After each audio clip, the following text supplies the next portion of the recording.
Bien, jóvenes, sean todos bienvenidos a nuestra clase. Bienvenidos a nuestra clase de Historia de las Religiones. Me da mucho gusto que estén por acá. Sobre todo ya nos acercamos al aspecto teleológico de nuestra materia. Ya el 19 la terminamos de este mes. Por lo tanto, esta es nuestra penúltima clase. Deduzco precisamente que ya hemos hecho ya un recorrido significativo, pero todavía nos queda un largo camino. Recuerden, jóvenes ilustres, que ya hemos visto a lo largo de las sesiones, ya en esta cuarta clase de Historia de las Religiones vamos a abordar y ya empezamos ya abordando el tema del judaísmo primitivo.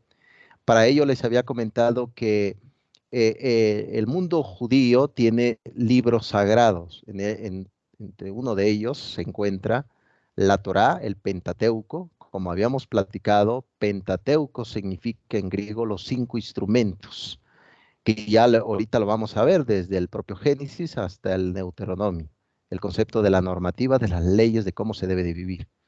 Por lo tanto, eh, eso prácticamente lo vamos a ir organizando. También, no solamente la Torá, que son los 5 libros, es parte del libro sagrado, sino también está constituido por otros libros. En total son 36 libros que conforman todo el canon de lo que es la organización de los judíos. Pero también está la Mishnah, que es otro libro también de tradición, y también está el Talmud. El Talmud es precisamente toda la tradición rabínica. Ahí viene la, ándale, sí, aquí, por acá dice, a ver, vamos a ver, por acá me parece, sí, ahí viene la maldad. Pues sí, ahorita vamos a analizar ese punto ilustres que creo que por acá están escribiendo. A ver, déjeme ver.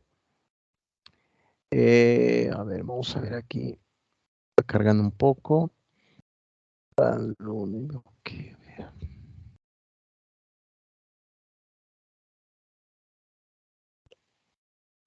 sí, ahorita,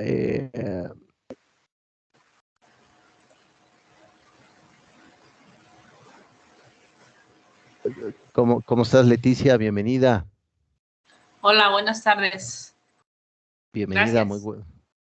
Sí, sí, gracias a ti. Qué bueno que te vemos. Me parece que tuviste, de hecho, en la clase pasada, donde tuvimos abordando un poco el tema de el judaísmo. Bienvenida.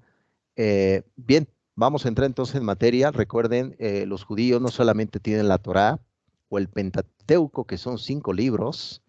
Está constituido prácticamente que ayuda precisamente para poder predicar, describir. Recuerden que cuando entren a una sinagoga, que es el lugar, es el recinto más sagrado precisamente para el mundo judío, se darán cuenta que no existe imágenes, pero en efecto está ahí la Torá, el Pentateuco o la alianza, la nueva alianza. Entonces, eso es precisamente que se encuentra en ese momento.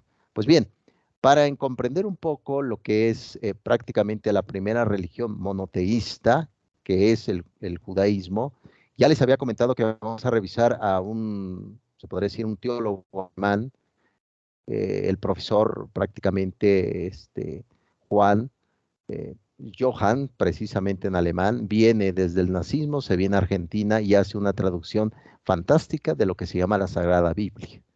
Entre ellos lo tenemos, pero también tenemos a Henry Cáceres, el profesor teólogo francés, donde tiene un libro que se llama Introducción Crítica al Antiguo Testamento. Pero también está Introducción Crítica al Nuevo Testamento. Hoy vamos a ver el cristianismo, vamos a ver también la bancarrota moral que existía en ese tiempo en el nacimiento de Cristo, para que se den cuenta que precisamente hay también propósitos detrás de cada aparición de cada religión monoteísta. Entonces, eso es importante no perderlo de vista, ilustres. Muy bien, resumiendo un poco, libros importantes para el judío: la Torá, el Talmud y la Mishnah, por el cual precisamente se va describiendo algunas fiestas desde el propio Shabbat, la Pascua, y otros acontecimientos. También vamos a ver la vestimenta de un judío y la vestimenta también de una mujer judía. Como pueden también darse cuenta, también hay diferentes y hay puntos de vista también Y eso es importante, no perderlo de vista. Muy bien, esto ya lo habíamos visto, simplemente estoy como haciendo prácticamente un recalentado general para que se vaya dando cuenta. Recuerden que, como lo habíamos visto, uno de los primeros libros de la Torá, lo que es el Génesis, precisamente habla, recuerden, esa es la gran diferencia entre el monoteísmo y toda la cultura desde el mundo griego, del mundo romano, con esas deidades politeístas, desde precisamente toda la tradición que vimos de lo que era parte del hinduismo, parte de lo que es la filosofía budista del siglo VI antes de Cristo. Aquí vemos también que eh, todo se hace, es decir, todo tiene una creación, pero de la nada. Es decir, el nihilismo, que lo habíamos platicado anteriormente, el nihilismo está aquí presente, es decir, todo surge de la nada. No hay una materia preexistente como precisamente lo habíamos visto en la concepción del propio, eh, bueno, lo que es parte del judaísmo, pero recuerden, para los griegos ya existía una materia preexistente, Platón le llamó demiurgo, el demiurgo. Es decir, esa materia no lo hizo Dios, sino simplemente estaba. Pero aquí, precisamente cuando le echamos un vistazo al primer libro de la Torá judía, nos damos cuenta que todo se hace desde la nada, ¿no? Recuerden muy bien que cuando vamos a ver ya uno de los evangelios, que se le llama el Evangelio Teológico de San Juan, habla del logos, ¿no? El concepto del verbo, ¿no? Todo, es decir, Dios hace las cosas a través de la palabra, ¿no? Entonces, lo vamos a ir viendo prácticamente, detalladamente. Aquí dice Maximiliano, buenas tardes, sí, sí tenía razón, Ercilia, eh, bienvenida. Sí, en efecto, sí, es la cuenta de tu hijo, bienvenida. Bien, vamos a ir bien entonces, recuerden, el Génesis habla de una creación de la nada, no una materia preexistente. Ahí está la gran novedad entre lo que es el monoteísmo y lo que es precisamente parte de lo que era la tradición anterior politeísta, un poco del mundo hinduista. Muy bien, esto ya lo habíamos visto. Voy rápido, cualquier aspecto que quieran comentar, adelante. Recuerden, también otro punto esencial que lo habíamos detallado ya, era la creación del ser humano. A esto se le llama creacionismo. Recuerden que hay dos posturas actualmente. Una es el evolucionismo, que data del siglo XIX, que por ahí hay un texto que se llama Huesos controvertidos, así se llama el texto, donde pues se ha dicho, bueno, si realmente se viene del mono, debería de haber más fósiles. ¿Por qué no hay muchos fósiles? Esas son las grandes dudas que tenemos. Recuerden que el evolucionismo es del siglo XIX con Lamarck, Darwin, que justifica la esclavitud, etcétera. Pero aquí habla precisamente la Torá judía de que todo el ser humano, la mujer y el hombre viene precisamente de Dios, ¿no? A imagen de Dios, las virtudes, el aspecto de buscar siempre el bien, ¿no? Dentro, claro, de la finitud. A esta teoría le llamamos creacionismo, no se les olvide, creacionismo. Muy bien, esto ya lo habíamos visto, por eso voy un poco a prisa para que eh, vamos viendo la tentativa. Precisamente, parte precisamente del capítulo 2 del Génesis, de la Torá judía, vemos también aquí una advertencia que se le hace al ser humano, ¿no? Esta advertencia es precisamente, en primera instancia, obedecer, poder sacar provecho a lo que se pueda dentro de ese paraíso que eh, dentro del concepto, por ejemplo, cuando veamos el Islam, vamos a ver que oasis significa en ese lenguaje islámico paraíso. Por lo tanto, eh, nos vamos a dar cuenta que Dios precisamente dentro de ese paraíso hace cierta advertencia, aparece ahí en la Torá del Génesis, que el hombre pues no debe de comer de ese fruto, ¿no? Porque el día que lo coma, prácticamente va a morir, ¿no? Entonces ahí reflexionamos precisamente que para empezar el ser humano, en esa descripción del Génesis, no podía morir, no existía la muerte como lo conocemos actualmente. Ya después del pecado surge precisamente la caída, pero va a venir, como lo vamos a ver ya con el cristianismo católico, la redención. Vean cómo está el proceso precisamente de la caída del ser humano y la redención. Entonces, hay un proceso también, eh, se le llama precisamente proceso salvífico, así se le comenta en términos teológicos. Claro está que si ustedes le echan un vistazo a toda la propia teología, se dan cuenta que los teólogos protestantes tienen por ahí aportes interesantes, pero también un poco sospechosos. Bolrat, Baltasar, tienen por ahí textos sobre teología, etcétera. Pero bueno, eso es parte, recuerden, en Génesis 2 aparece una advertencia, ¿no? Yo creo que todos los padres, si ustedes se dan cuenta, un padre de familia, mamá, papá, pues te dicen, haz esto, pero no hagas aquello, ¿no? Si no va a haber ciertas consecuencias. Yo creo que aquí la figura de Yahvé, Elohim Adonai, como se conocía también, los nombres de Dios, o soy el que soy, lo vamos a ver en el Horeb, en el monte Horeb, o el monte Sinaí, o el monte de Dios con el Éxodo. Ahorita lo vamos a ver. Por lo tanto, aquí vamos a ir viendo precisamente el capítulo número 2. Muy bien, jóvenes, prosigo. Cualquier pregunta, pues adelante. Bien, entonces, y ya, a partir de esto, recuerden que con la caída del hombre, pues ahí empieza ya esa peregrinación, ¿no? Eva pues da luz al propio Caín y Abel. Caín mata a su hermano, Abel, y por ahí empieza precisamente un proceso de decadencia humana. Recuerden que el sufrimiento es digno de mención también desde la propia filosofía religiosa, preguntarse de dónde proviene el sufrimiento. ¿Habrá aprendizaje en ese sufrimiento que vivo o no? ¿Por qué existe el mal? Entonces, todas esas reflexiones, todo ese punto de vista, se va a ir precisamente organizando poco a poco. Bien, por ello es importante, no lo pierdan de vista, el primeros capítulos del Génesis, todo se hace de la nada.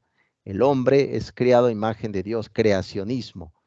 El hombre y la mujer prácticamente se le hace una advertencia. No cumplen esa advertencia, son castigados por desobedecer.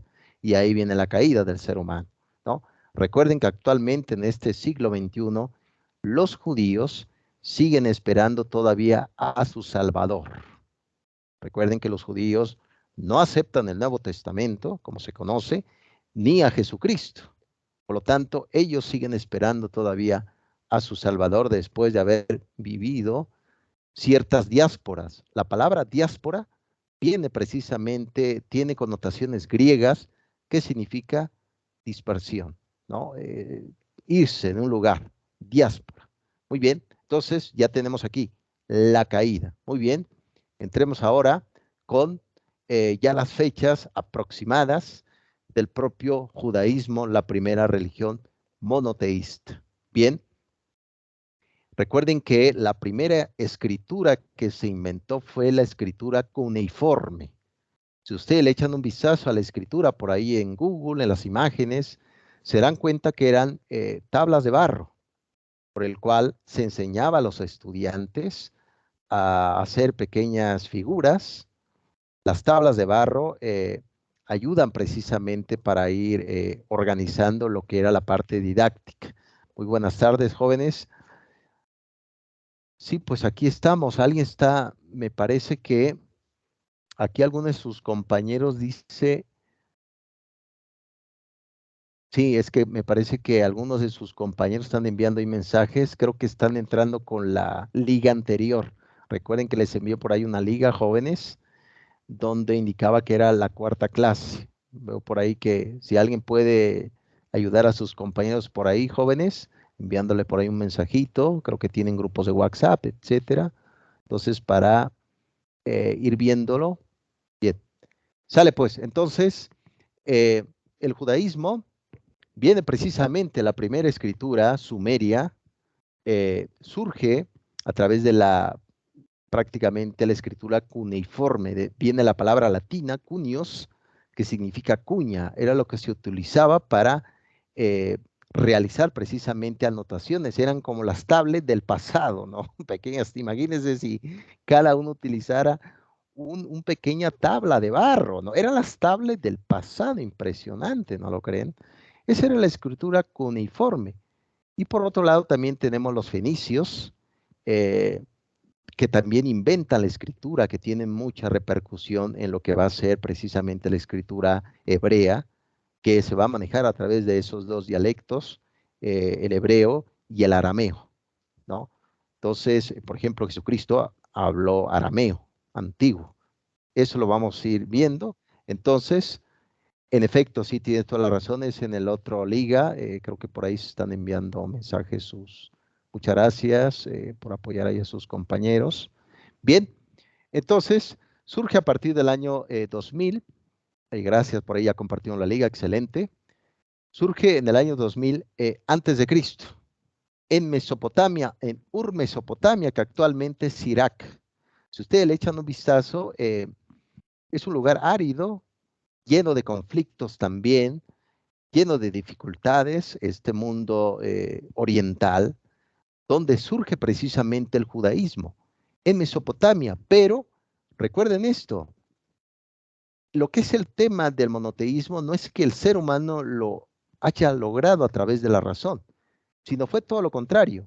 ¿Por qué razón? Porque si ustedes le echan un vistazo a las obras de Aristóteles, a las obras de Platón, el Fedón de Platón, la metafísica de Aristóteles, hablan, se acercan un poco a la idea de un solo Dios, pero no lo logran. Y eran sabios, los grandes sabios de la antigüedad.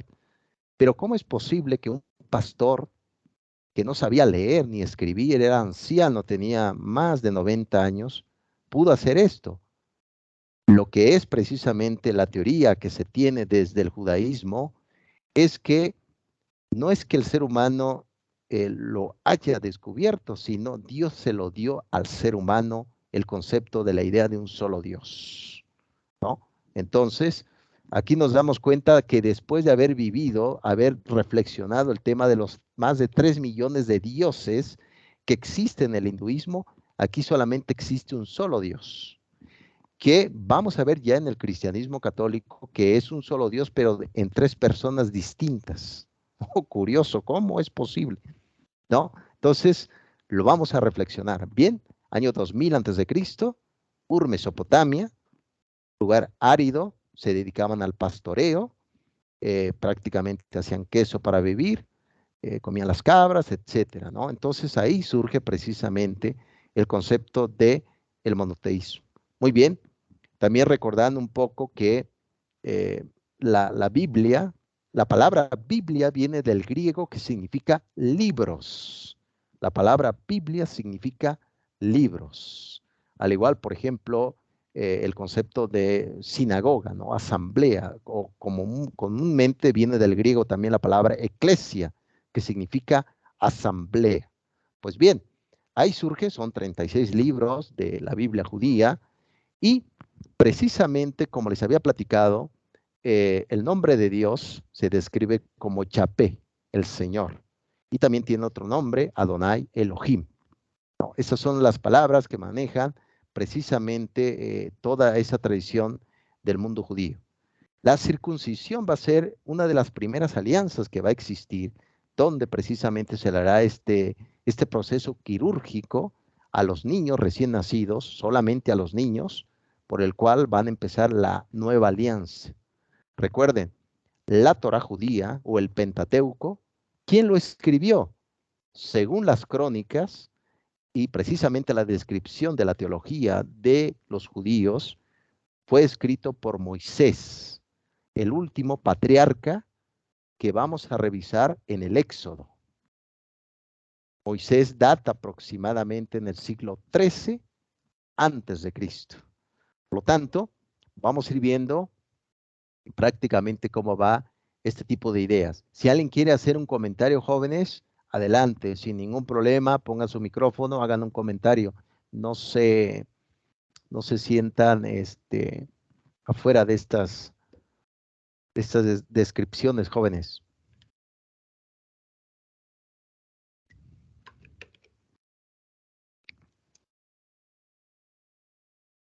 Muy bien. Creo que por ahí alguien me ayudó a compartir la liga, sus Buenas compañeros. tardes, profesor. Es que yo estaba en el otro chat, me confundí, ya tiene ratito, pero yo pregunté. Sí, y qué bueno que por ahí, me parece que Susana, apreciable Frida, envió por ahí la nueva liga, ¿no? Sí, ya aquí estoy, al pendiente de todo, escuchando y anotando. Eso es bueno. Considero y deduzco precisamente que va a ser una forma de enriquecer lo que sabemos, lo que creemos y también lo que no creemos, ¿no? Porque esto es historia, ¿no? Prácticamente es historia. También recuerden, jóvenes, haciendo un poco de comercial, un poco de paréntesis en todo esto, las sesiones, el diagnóstico, la sesión 1, 2 y 3, según la instrucción de nuestra universidad, las habilité para el día 12. Entonces, les he enviado también mensaje de texto en su autoevaluación para ver qué perspectivas, qué aspectos deben de ir trabajando. No se precipiten. Esta clase es ya la penúltima. Lamentablemente, como ustedes saben, voy a citar a San Agustín de Hipona. Si ustedes me preguntan qué es el tiempo, no lo sé, pero si no me preguntan, sí lo sé. Es lo que decía San Agustín de Hipona. Hay un tiempo, ¿no? Nuestra materia terminamos ya el 19. Por lo tanto, vayan trabajando. Todavía nos queda la última sesión, todavía. Entonces, mi plan es precisamente revisar ya el Islam, el grupo ISIS radical, que lo vamos a ver, y vamos a finalizar con las sectas, ¿no? Una de esas sectas del siglo XX que surgió en Guadalajara, aquí en México, fue la Iglesia Luz del Mundo, que hace poco le acaban de hacer un dictamen nada justo, ¿no? A Joaquín, ¿no? El líder de esta secta peligrosa del siglo XXI. Nada justo. Precisamente vamos a analizar el tema de la secta. ¿Qué son? ¿Qué indica? ¿Qué quieren? ¿Qué buscan? Una de las características es cuando ustedes estén en un grupo religioso y se den cuenta que quieren privarlos de la voluntad personal ahí peligrosos, son focos, ¿no? Decir, bueno, esto no es correcto. Me acuerdo del profesor de religión nos decía esto. Tengan cuidado, ¿no?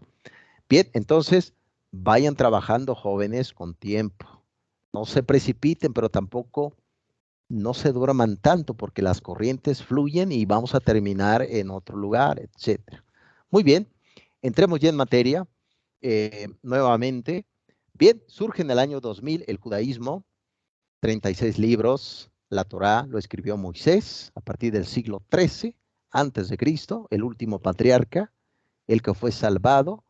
Lo vamos a ver en el Éxodo, el Mar Rojo, el Monte Oreb, donde se da el decálogo, los 10 mandamientos. No matarás, por eso precisamente el judío, el cristiano católico, están en contra del aborto, ¿no? En contra de todo esto, porque al final de cuentas no matarás, ¿no? Ustedes me dirán, simplemente traigo las ideas para la reflexión.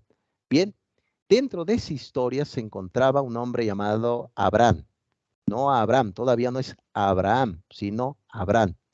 Tenía este viejo pastor, más de 90 años, se dedicaba precisamente al cuidado de las ovejas, vendía carne, era un pequeño comerciante, era analfabeta y pues como todo pastor que tenía sus ovejas, eran nómadas, no eran sedentarios, necesitaba un heredero. Era crucial para poder dar precisamente todo lo que había hecho a lo largo de su vida. Su esposa Sara ya tenía más de 80 años y nunca pudo dar a luz, ¿no? Nunca pudo dar un hijo.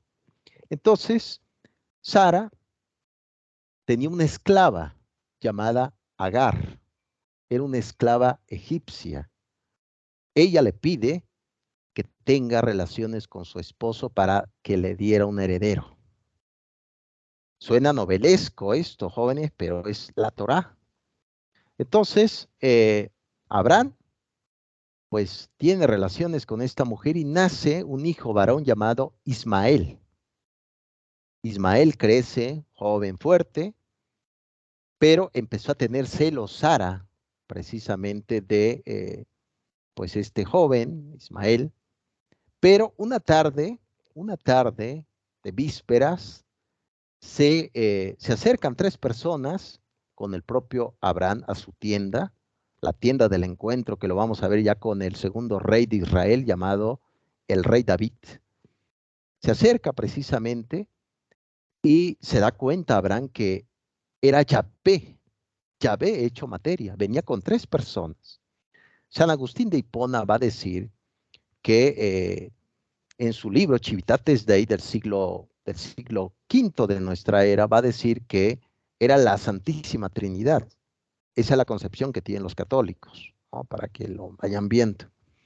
Entonces se acerca y pues Abraham, recuerden que todo nómada del desierto, todo beduino del desierto, cuando tú llegas a su casa, que no hay puertas, te lava los pies. Esa es la tradición de la bienvenida. Lava los pies y se da cuenta Abraham que es Yahvé. Y el propio Yahvé le dice a Abraham que su esposa va a quedar embarazada. Y el propio Abraham, pues, imagínense, ¿no? Dices tú, pero ¿cómo es posible? Si ya mi esposa es una mujer ya muy adulta, eso es imposible. Y la propia Sara, como les había platicado ya en la clase, porque ya lo habíamos visto un poquito esto, se empieza a reír, a carcajadas, imagínense, pues es una broma, ¿qué es esto? ¿No? Y ya una vez que Sara platica con Yahvé, le dice precisamente que, ¿acaso no? ¿Tú crees que Dios no puede hacer cualquier cosa? Y Sara dice, no, no, no. Pues bien, tu hijo va a ser varón y se va a llamar Isaac, que significa risa, risa. Fue el segundo hijo de Abraham y el primer hijo de Sara.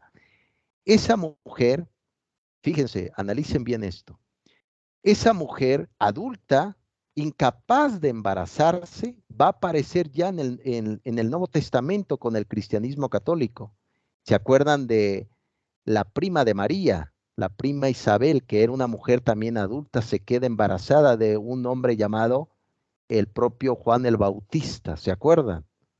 Precisamente este tema de las mujeres infértiles va a ser un tema muy, muy pendiente en estas tradiciones monoteístas. La prima Isabel se queda embarazada, ¿se acuerdan de ese tema, no? Y da luz a un hombre llamado Juan el Bautista, que es decapitado en el tiempo de Herodes Antipas. Lo vamos a ver más adelante. Simplemente estoy haciendo una pequeña comparación en todo esto. Bien, nace el propio Isaac. Sara destierra a Agar con Ismael al desierto. Ismael funda por ahí una tribu. El Islam dice que ellos vienen de la tradición de Ismael.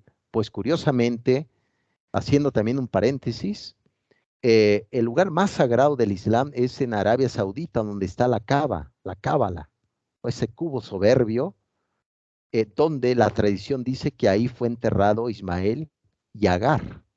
Curiosamente, fíjense lo que dice el Islam, que ese cubo fue construido por el propio Abraham junto con su primer hijo Ismael. Entonces, por eso es el pleito actualmente, vean, porque donde actualmente es la tierra prometida, Palestina, Israel, ahí está el Islam. Entonces hay un pleito terrible en la franja de Gaza, ¿no? Entre los palestinos, los de Israel, etcétera. Entonces, se dan cuenta, la tolerancia religiosa también se debe de conocer sus historias, sus pendientes, sus causas. Bien, el propio Isaac va creciendo, se va volviendo un joven de trabajo del campo, etcétera, etcétera. Muy bien. ¿Tienen alguna pregunta, jóvenes?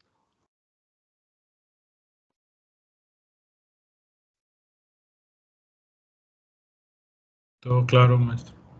Ok, muy bien, ilustre Oscar. Profe, yo como que escuché en su comentario que dijo que la cábala, ¿qué es la cábala? Sí, la Cábala es el lugar, es el recinto sagrado para el Islam, Marisol. La Cábala es, se podría decir, el corazón de la fe del propio Islam. Recuerden que la Cábala, también la tradición, fue donde ascendió a los cielos el profeta Mahoma, ¿no? Según el Islam. Recuerden que tuvo dos procesos el profeta Mahoma. Uno que está cerca de Jerusalén, que actualmente hay una mezquita que se le llama la mezquita de la cúpula de la roca. Es una mezquita soberbia. Entren en internet y vean la mezquita de la cúpula de la roca. Según la tradición, ahí subió a los cielos Mahoma, según, y luego volvió. Y precisamente en la Cábala, ahí también fue donde se fue al cielo, ¿no? Y ahí está enterrado también Ismael y la propia Agar. Entonces la Cábala es eso, es un recinto sagrado para el Islam, ilustre Marisol. Sí, gracias, profe. Es un gusto, es un gusto. Por aquí que están escribiendo, a ver, vamos a ver. Vamos a ver aquí. Bueno, además, disculpe, no te preocupes, Patricia, qué bueno que estás aquí con nosotros, al menos entraste después de estas epopeyas, ¿no? De Gilgamesh, ¿no? Un poco así, tipo estas tradiciones sumerias, ¿no? Bien, aquí como pueden ver, simplemente hago un paréntesis. Este es precisamente la escritura cuneiforme que viene del año 3000 antes de Cristo, ¿no? La escritura cuneiforme, ¿no? Aparte, eran las tablets del pasado, ¿no? Poca memoria tenía, ¿no? Pero ahí se llevaba a cabo precisamente todo el proceso del resguardo de la memoria, ¿no? Una forma, recuerden que la mayoría de las religiones monoteístas, las tres que vamos a analizar aquí, fueron escritos a través de, bueno, no fueron escritos, sino todo fue por tradición oral, pero luego se llegó a la necesidad de llevarla precisamente a través de una escritura.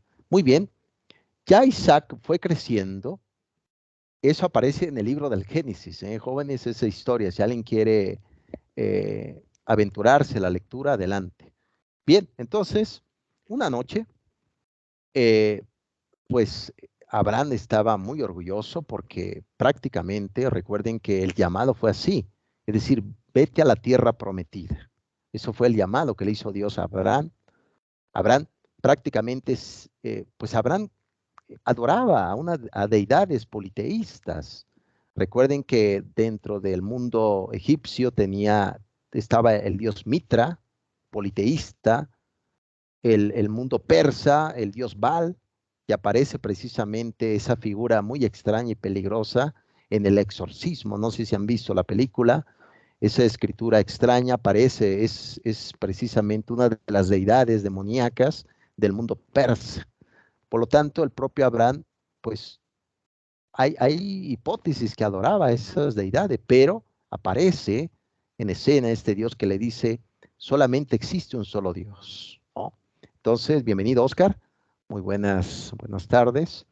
Entonces, una noche le dice el Dios Yahvé, le dice, lleva a tu hijo a este monte, al monte, y quiero que lo sacrifiques. ¿Cómo es posible que me pidas esto, que sacrifique a mi propio hijo? Es decir, ¿qué ética es esto? ¿Qué tipo de ética es esto? ¿Cómo que sacrifique a mi hijo? Recuerden que vamos a ver un pasaje precisamente en el Cristo, haciendo un paréntesis y comparación, porque esto es muy rico en temas de análisis.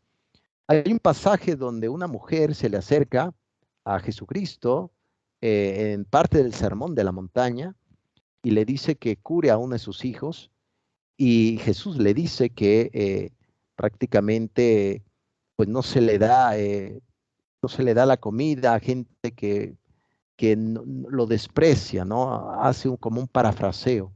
Recuerden que los cananeos en esa época sacrificaban niños.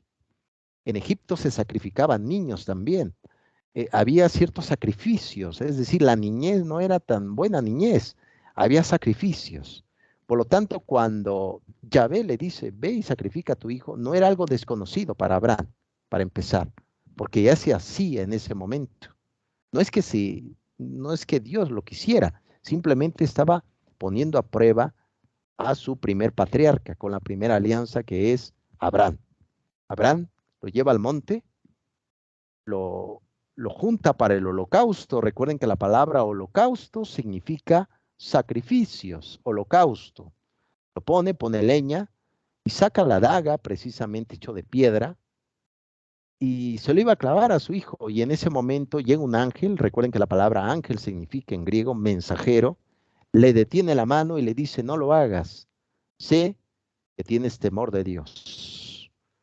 Y Abraham, pues imagínense, estaba sorprendido, pero también muy tranquilo, porque imagínense nada más todo el problemón que iba a surgir a raíz de todo eso y además la tristeza que tenía él, pero aún así lo hizo, lo iba a hacer. ¿Qué es esto? ¿Qué es esto, por Dios? ¿Por qué lo iba a hacer? ¿Quién de ustedes está precisamente llevar a cabo algo que realmente venga de la deidad? ¿No? Son prácticamente análisis muy interesantes de, sí, en efecto, obediencia ilustre Susana, y eso es lo que no lo tuvo Adán y Eva, obedecer. Eso es lo que Abraham tuvo, Adán y Eva no lo tuvieron, por eso fueron desterrados del paraíso, ¿no? Y Eva se embaraza, etcétera, ¿no? Ya lo hemos visto. Mucha obediencia, en efecto. Y le dice el ángel, ve en aquel arbusto que está allá, hay por ahí un pequeña oveja, tómala y sacrifícala. Y desde ahí precisamente va a empezar ese holocausto, es decir, había cierto ritual, pero el animal también tenía cierto propósito en el mundo judío. ¿Por qué? El animal era donde se transferían los pecados para el mundo judío. Y ahora, curioso, vean el simbolismo. Para el cristianismo católico hay un cordero, en efecto, un cordero sacrificado, pero es humano, ¿no? Cuando, por ejemplo, los que son católicos van a una Eucaristía, van a comer el cuerpo y la sangre de un ser humano sacrificado. Vean este simbolismo muy interesante del sacrificio, del cordero, Aquí, cordero en holocausto, en altares católicos, cordero en sacrificio. Esa es la analogía que es importante, no lo pierdan de vista. Bien, toma Abraham este cordero, lo decapita y lo quema, ¿no? Como parte de su ofrenda, etcétera. Pues bien, con Abraham se hace la primera alianza a través de la circuncisión. Claro está que antes de Abraham ya había existido Noé, con el proceso del diluvio, el arca, etcétera. Ya se le da también un proceso de acercamiento de Dios para ir organizando lo que va a ser el proceso de la tradición del mundo. Por lo tanto, no se les olvide esto. Lo que es el Antiguo Testamento para el catolicismo y la Biblia judía para los judíos, su Torá, es toda la tradición de un pueblo que fue dirigido a través de una deidad llamada Yahvé, el que está fuera del tiempo, el que es, como se dice en el Oreb. Ahorita lo vamos a ver. Muy bien, entonces, ya a partir de todo esto, vemos también que nuevamente Abraham, bueno, su primer hijo Ismael se va de casa por ese problema que hubo, como les había platicado. El propio Abraham también preocupado por su hijo porque debería de tener una esposa. Recuerden que en el mundo occidental, cuando por ejemplo un joven le gusta una chica, ¿qué hace? Pues empieza a acercarse, empieza a preguntar, empieza como a indagar información clave, ¿no? Se podría decir, ¿a qué hora vas por el pan, etcétera, ¿no? Por las tortillas, no. Pero aquí resulta que en el mundo judío, desde esa época hasta el presente, todas las citas lo hacen los padres. En este caso, por ejemplo, Abraham envía a un esclavo, trabajaba ahí, para que buscara una esposa para su hijo. Es decir, Isaac pues no hizo lo que actualmente hace un joven, no se acerca, hace la luchita, como se dice, ¿no? Pero en este tiempo no fue así. Entonces fue, y este hombre conoce a una mujer llamada Rebeca, se lo presenta a su hijo y ahí empieza precisamente una pequeña alianza, una relación y llegan a un matrimonio, llegan precisamente pues, a formar una familia, ¿no? Ya en ese punto ya Abraham ya estaba pues totalmente pues tranquilo, ¿no? Y ya decía, bueno, ese era el gran problema que había. Bien, entonces Rebeca le da 2 hijos, uno de ellos Jacob y Esaú. Esaú era el hijo mayor, se dedicaba a la caza, era cazador. Y el propio Jacob, pues, era un hombre casero. ustedes se darán cuenta que muchos somos caseros, ¿no? Y nos dedicamos a otra cosa. Yo, por ejemplo, me dedico a la filosofía, algo que no imagínense nada más. Pero bueno, entonces, recuerden también que en la tradición judía, el hijo mayor recibe la bendición del padre. Por lo tanto, aquí Rebeca conspira un poco a favor de su hijo Jacob y va precisamente, Esaú se va de casa, se va a casar, como hace todo cazador. Recuerden que un cazador se va 2, 3 días. Y entonces, ¿qué hace Rebeca? Le pone en el brazo de su hijo Jacob, le pone un poco de cabello que ella misma se cortó, para que cuando su esposo, Isaac, estaba ciego, no podía ver, iba a tocar precisamente pues a su hijo, iba a decir, ah, ese es Esaú. Entonces se acerca a Jacob y le dice, Isaac, ¿quién eres tú? Soy tu hijo Esaú, quiero la bendición, papá. Entonces lo toca para ver realmente si era él y ve que tiene mucho pelo aquí en el brazo. Entonces le da la bendición, pero en realidad no era Esaú, era Jacob. Entonces cuando Jacob llega, se enfurece, hay un pleito familiar tremendo y el propio Jacob tiene que irse de ahí. ¿A dónde se va? A una localidad cercana llamada Betel. Recuerden que todo eso ya está cerca de Palestina. Estamos hablando ahí de Ur, Mesopotamia, Irak. Todo eso se relaciona en esas cordilleras, en ese lugar árido, en ese lugar difícil, de dificultades. Se va a Betel y ahí en Betel tiene un sueño. Ahí se narra precisamente en el Génesis, en la Torá, donde ve que hay una escalera que sube y baja ángeles. Y dentro de ese sueño también se ve peleándose pues con un hombre, ¿no? A golpes, ¿no? A riña. Y precisamente ese hombre era un ángel, ¿no? Como lo narra. Y el ángel pues se admira de la valentía del propio Jacob y le dice que por no perder precisamente esa fuerza, esa fuerza viril, esa ética, etcétera, le pone otro nombre. Ya no se va a llamar Jacob, sino se va a llamar Israel, que significa combatiente, luchador de Dios. Por ello, precisamente, como se llama este país, Israel, se llama precisamente gracias a este segundo nombre que le dan a Jacob.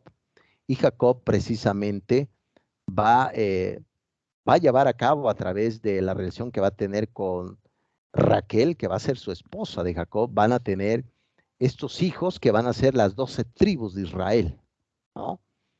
Por lo tanto, eso es precisamente dentro de esa historia del Génesis. ¿Tienen alguna pregunta, jóvenes? ¿Algo que comentar?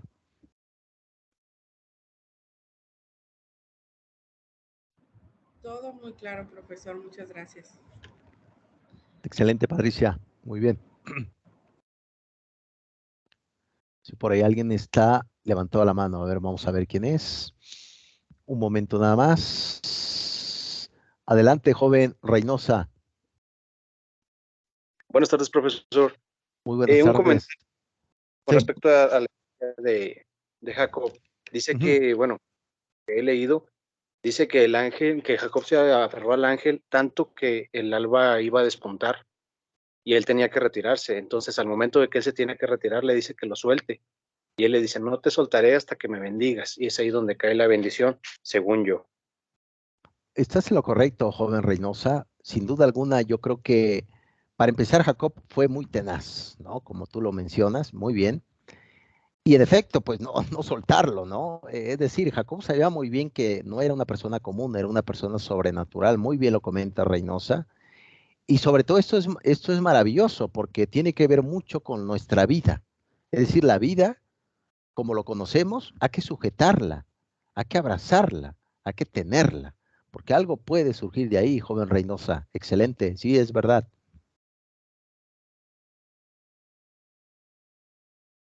Muy bien, ¿quieres comentar algo, joven Ilustres, o ya no?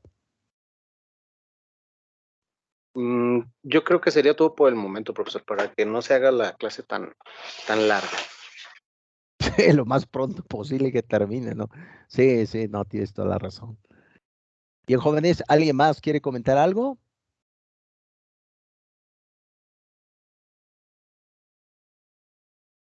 Y yo creo que mora vocis, voces vacías, como se dice en latín, mucho vacío, mucho. Bien, sale pues, entonces, muy bien lo que comentó Leticia, ¿quieres comentar algo? Sí, estaba pensando cuando menciona a los 12 hijos de la tribu de Israel, que se hacen las 12 tribus, en él está José, es el que lo venden y al final de cuentas salva a su familia cuando hay las 7 plagas. Sí, en efecto.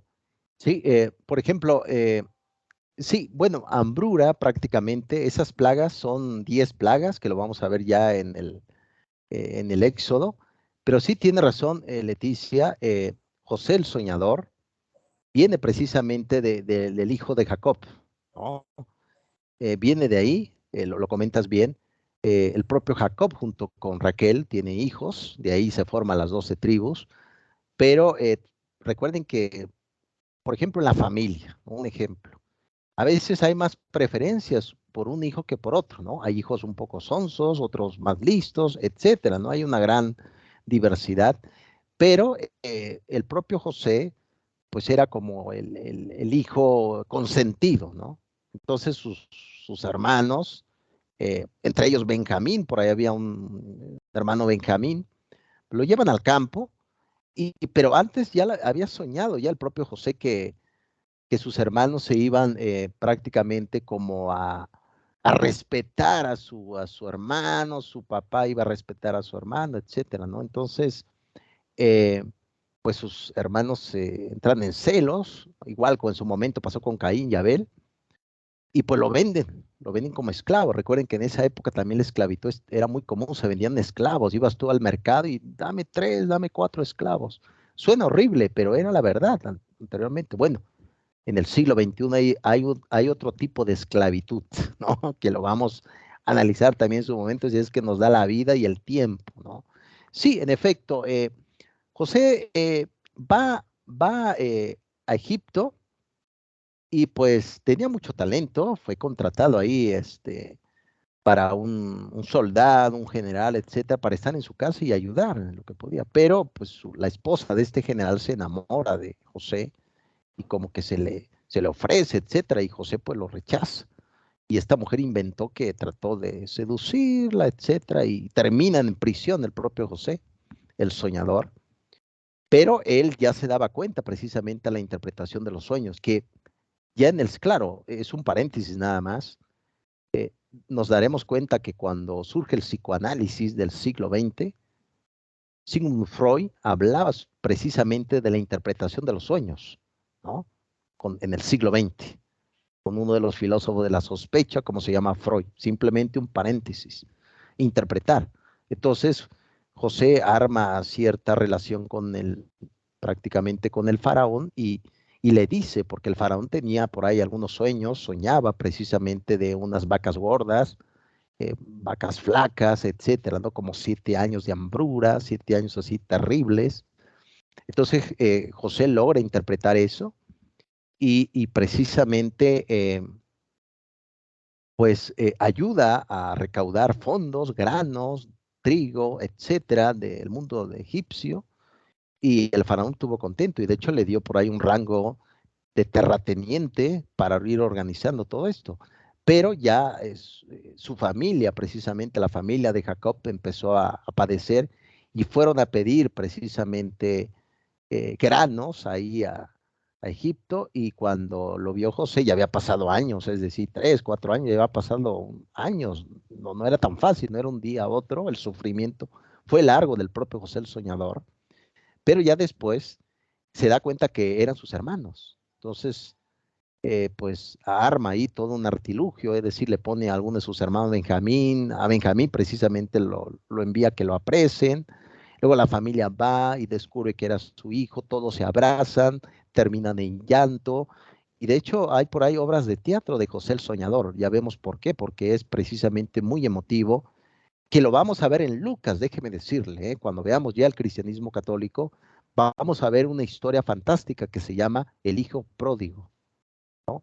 Entonces vamos a ver esa historia, eh, esa perspectiva precisamente del hijo preferido, ¿no? Que termina en tragedia, etcétera, ¿no? Entonces, con José el Soñador se establece los semitas, los hebreos, como se conoce también, en Egipto, y ahí va a empezar ya la esclavitud, y ahí en esa historia aparece ya el libro de El Éxodo.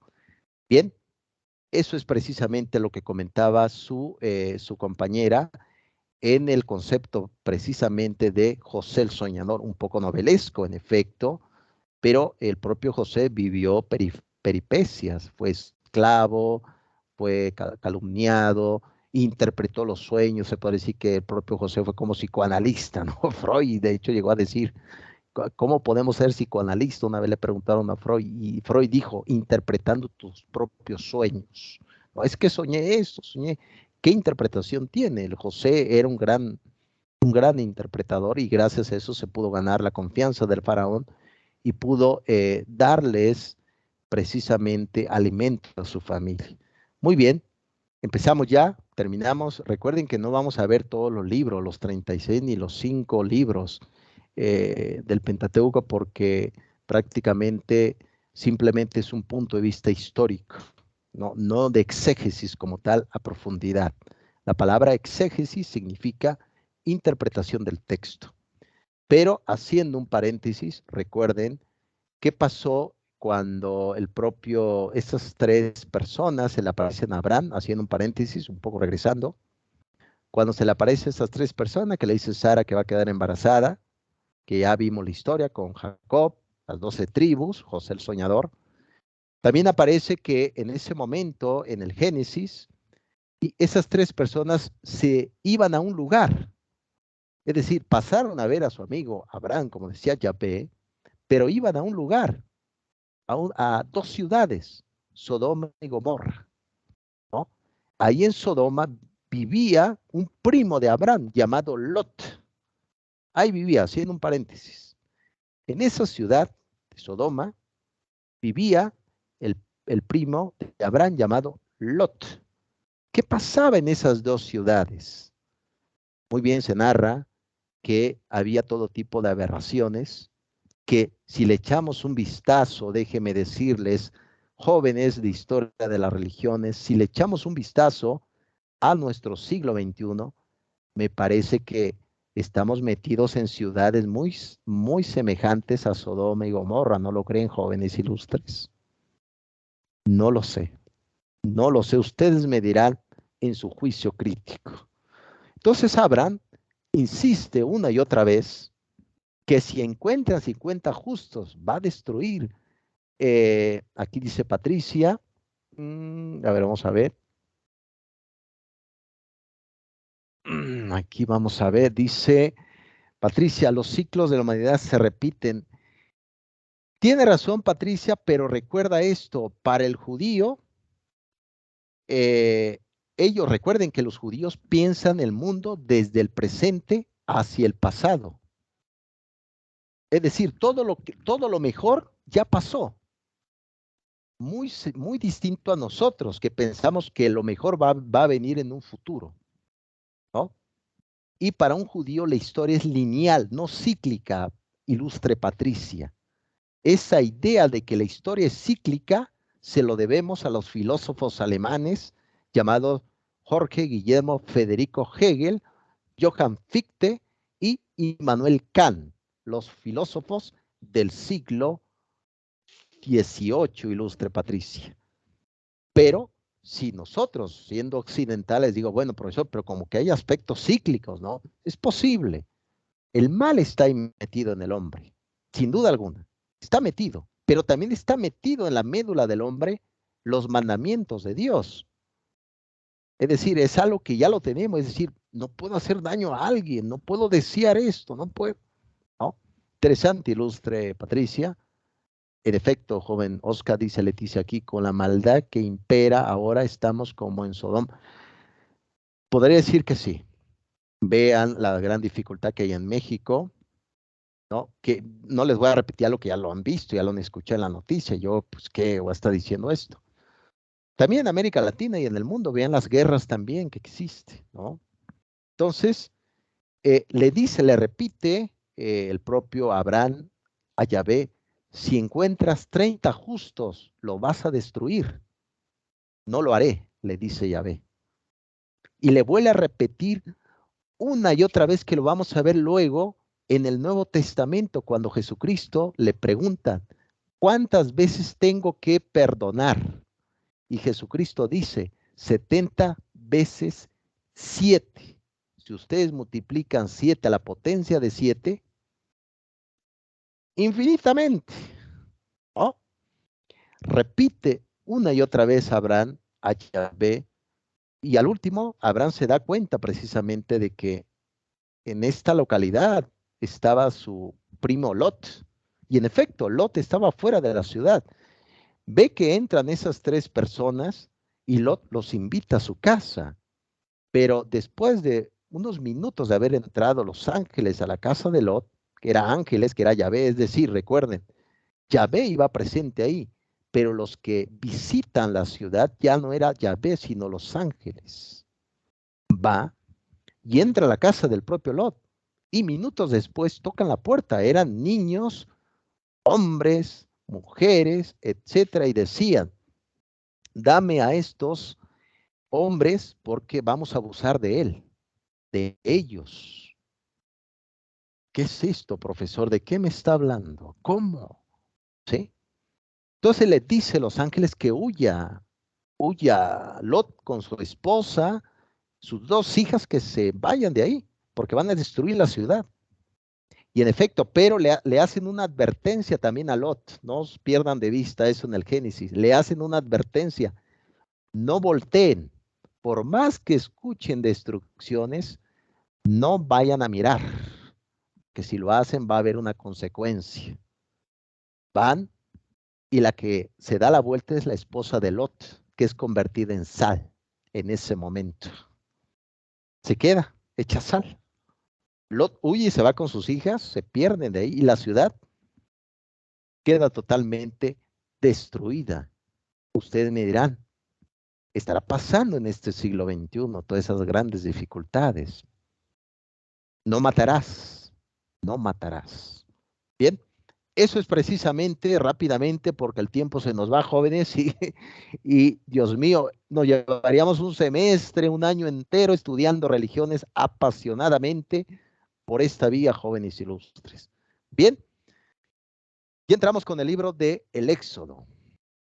Como ustedes saben, el Éxodo surgió, recuerden que la esclavitud llevó siglos, a partir ya de José el Soñador, estamos hablando del año 2000 aproximadamente, empezaron a ir, como actualmente existe, vean la migración, así existe la migración en el pasado, así ha existido la migración en el presente.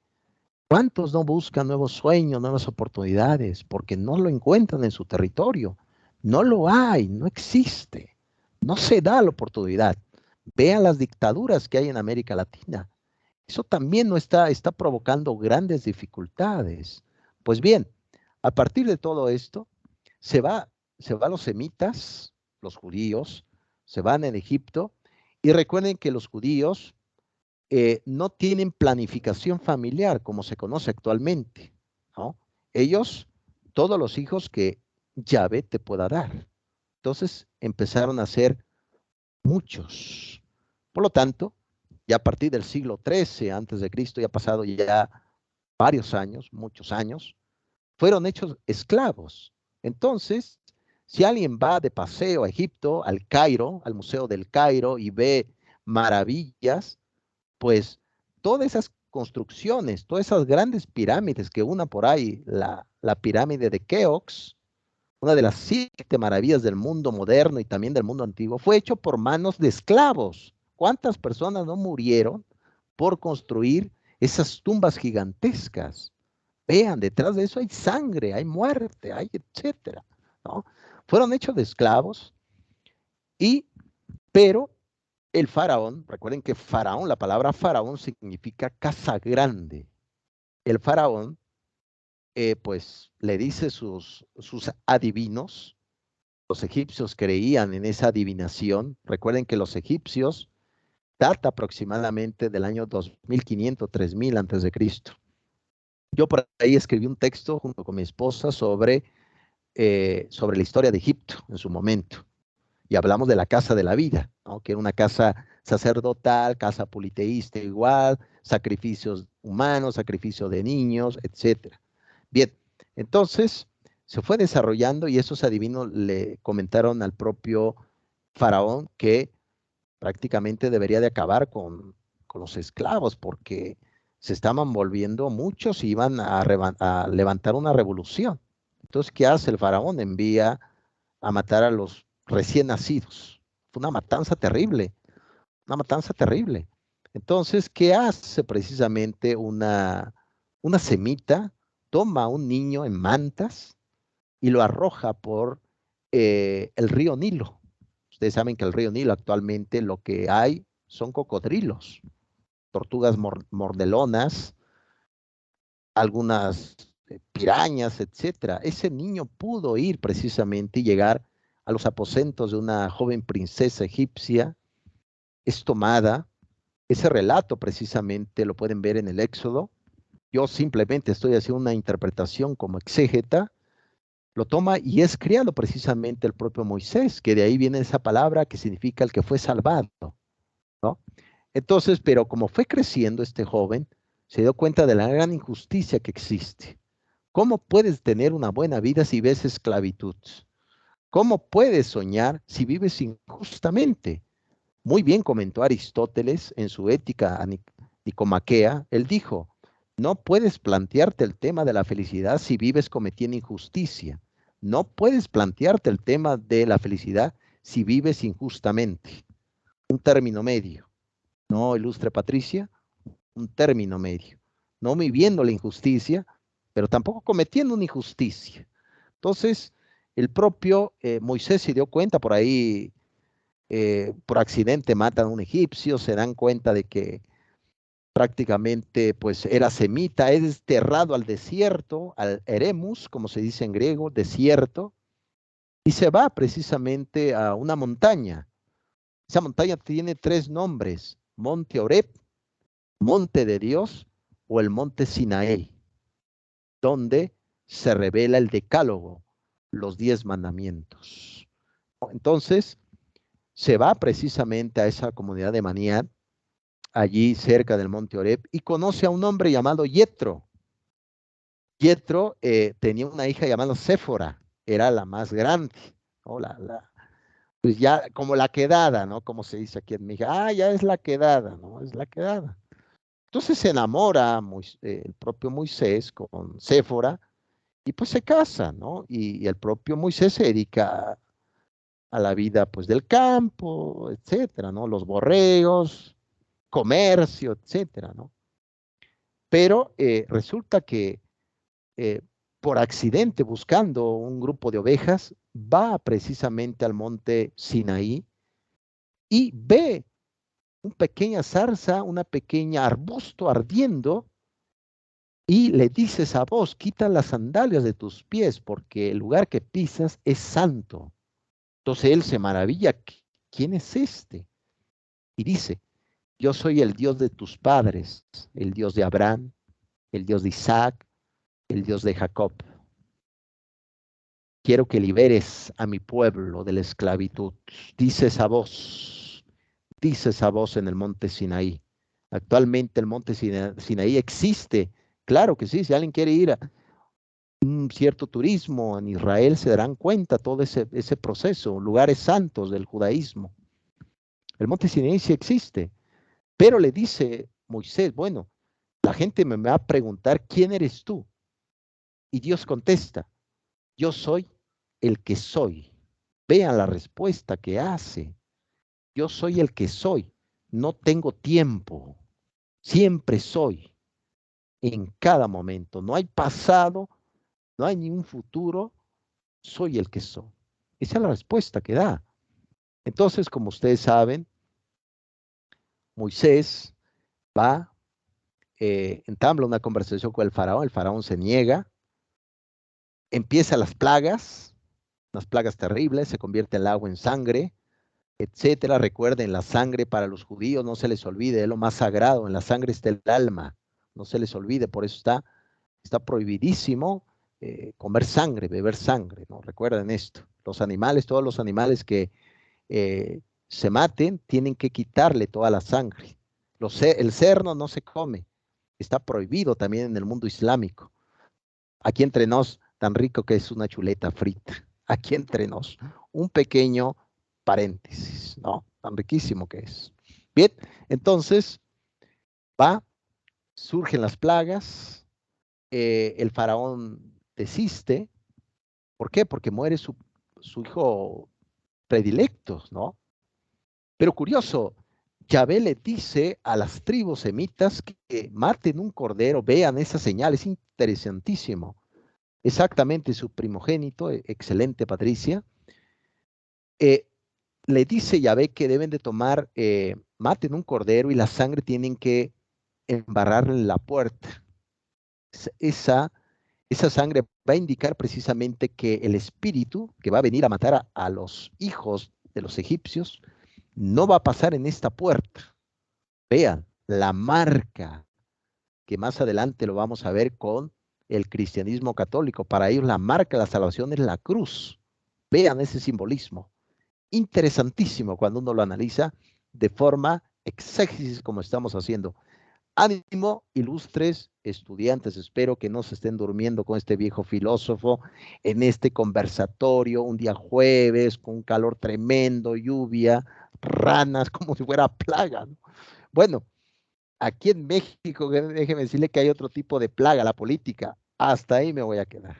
Es otra plaga. ¿De dónde vino esta plaga? No lo sé, profesor, no lo sé, es una plaga terrible. ¿No? Bien, entonces surgió todo esto. Nos y ya invade. totalmente, sí, caen del cielo y yo creo que son como tipos sapos venenosos, ¿no? Si se dan cuenta como que tienen cierto veneno mortal, hay que tener cuidado.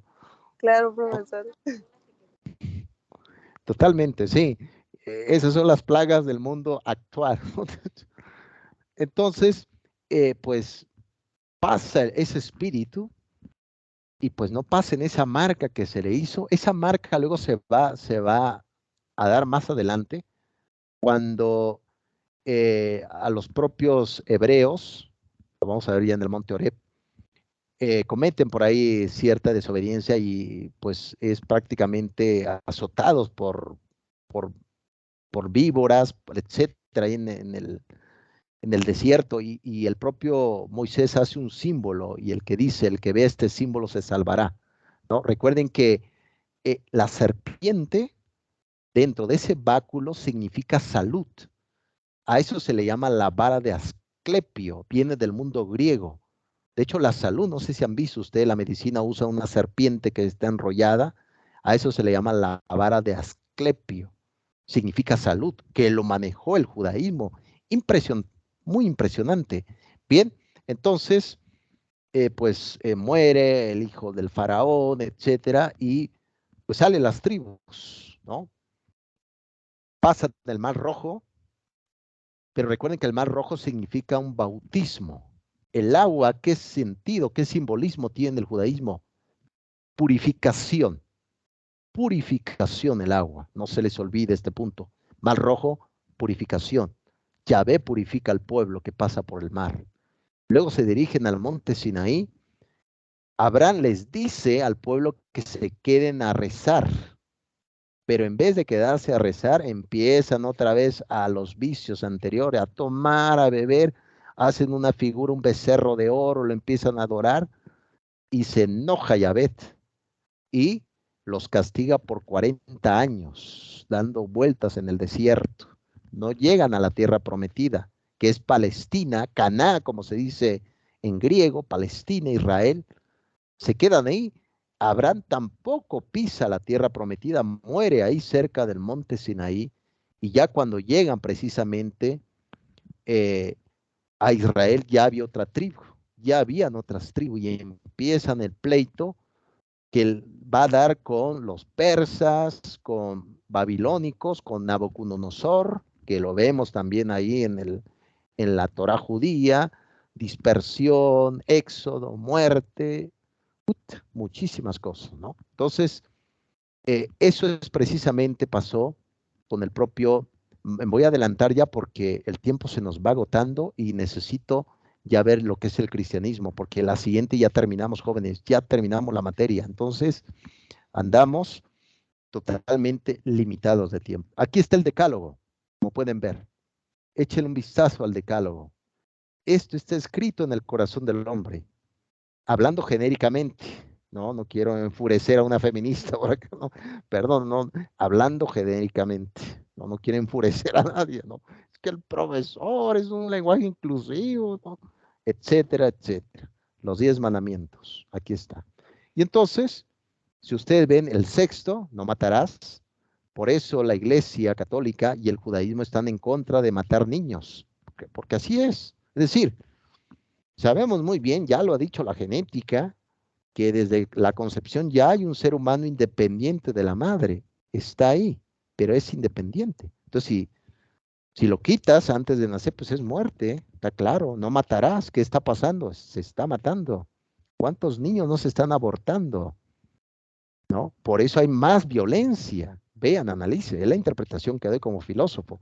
Ustedes me dirán su punto de vista, jóvenes. Yo simplemente traigo las ideas aquí.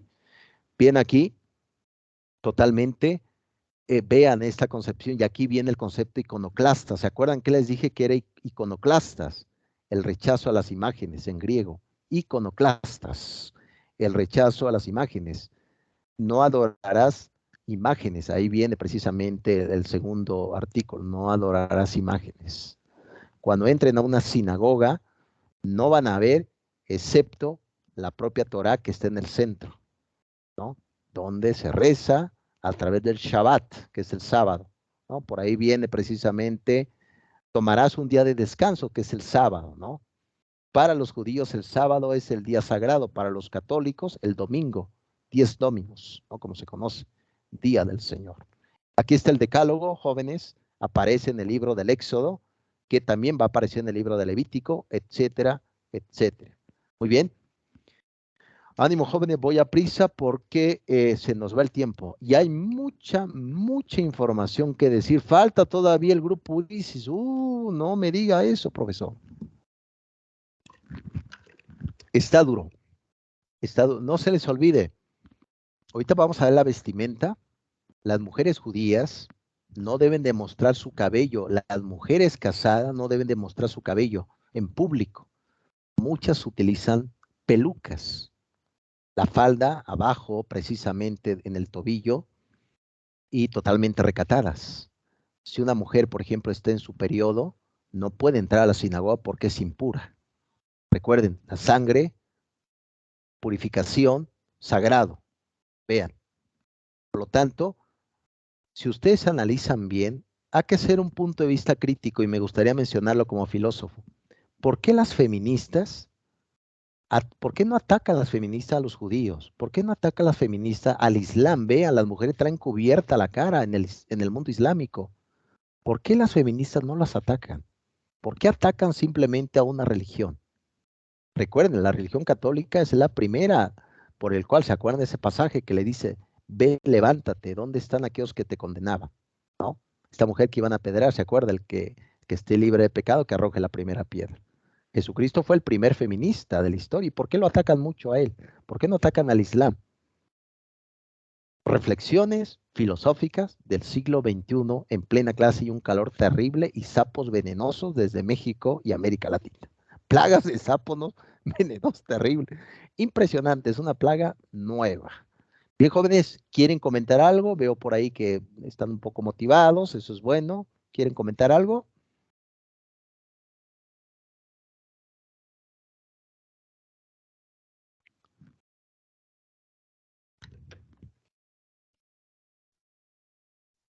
Me parece que el silencio es también informativo. Muy bien, creo que no. Bien, aquí les pongo un cuadro rápidamente de los libros del Pentateuco, de la Torá judía. Simplemente, yo prácticamente hice una interpretación hasta el Éxodo. Estamos procesando, jejeje. Muchas gracias, ilustre Patricia. Muchas gracias. Espero que esto no genere una indigestión mañanera, no, híjole, es una ingestión de religión, profesor. Ya no puedo más, ya no puedo más. No, entonces, bien, pero revisen, fíjense, 2000 antes de Cristo y actualmente existe el judaísmo. ¿Por qué, profesor? Hay algo detrás de ahí. ¿Por qué tantas cosas sigue precisamente vigente? Todo lo humano tiene a desaparecer. Vean el Imperio Romano. Cae en el siglo V. Se destruye. No quedará roca sobre roca. Ese pasaje también que lo vamos a ver. ¿Por qué tiene más de muchos siglos el judaísmo y sigue vigente todavía? ¿Habrá algo detrás? No lo sé. Aquí dice, bien, sí, jóvenes, bien, esto es parte precisamente de ese cuerpo que habíamos platicado. Y, bien. Aquí simplemente voy a hacer una narrativa general porque ya voy a pasar ya con el cristianismo católico. Recuerden, el Génesis, origen. ¿No? Origen, todo se hace de la nada, no una materia persistente, no existe una materia previa, todo surge de la nada, a eso se le llama creacionismo se le llama.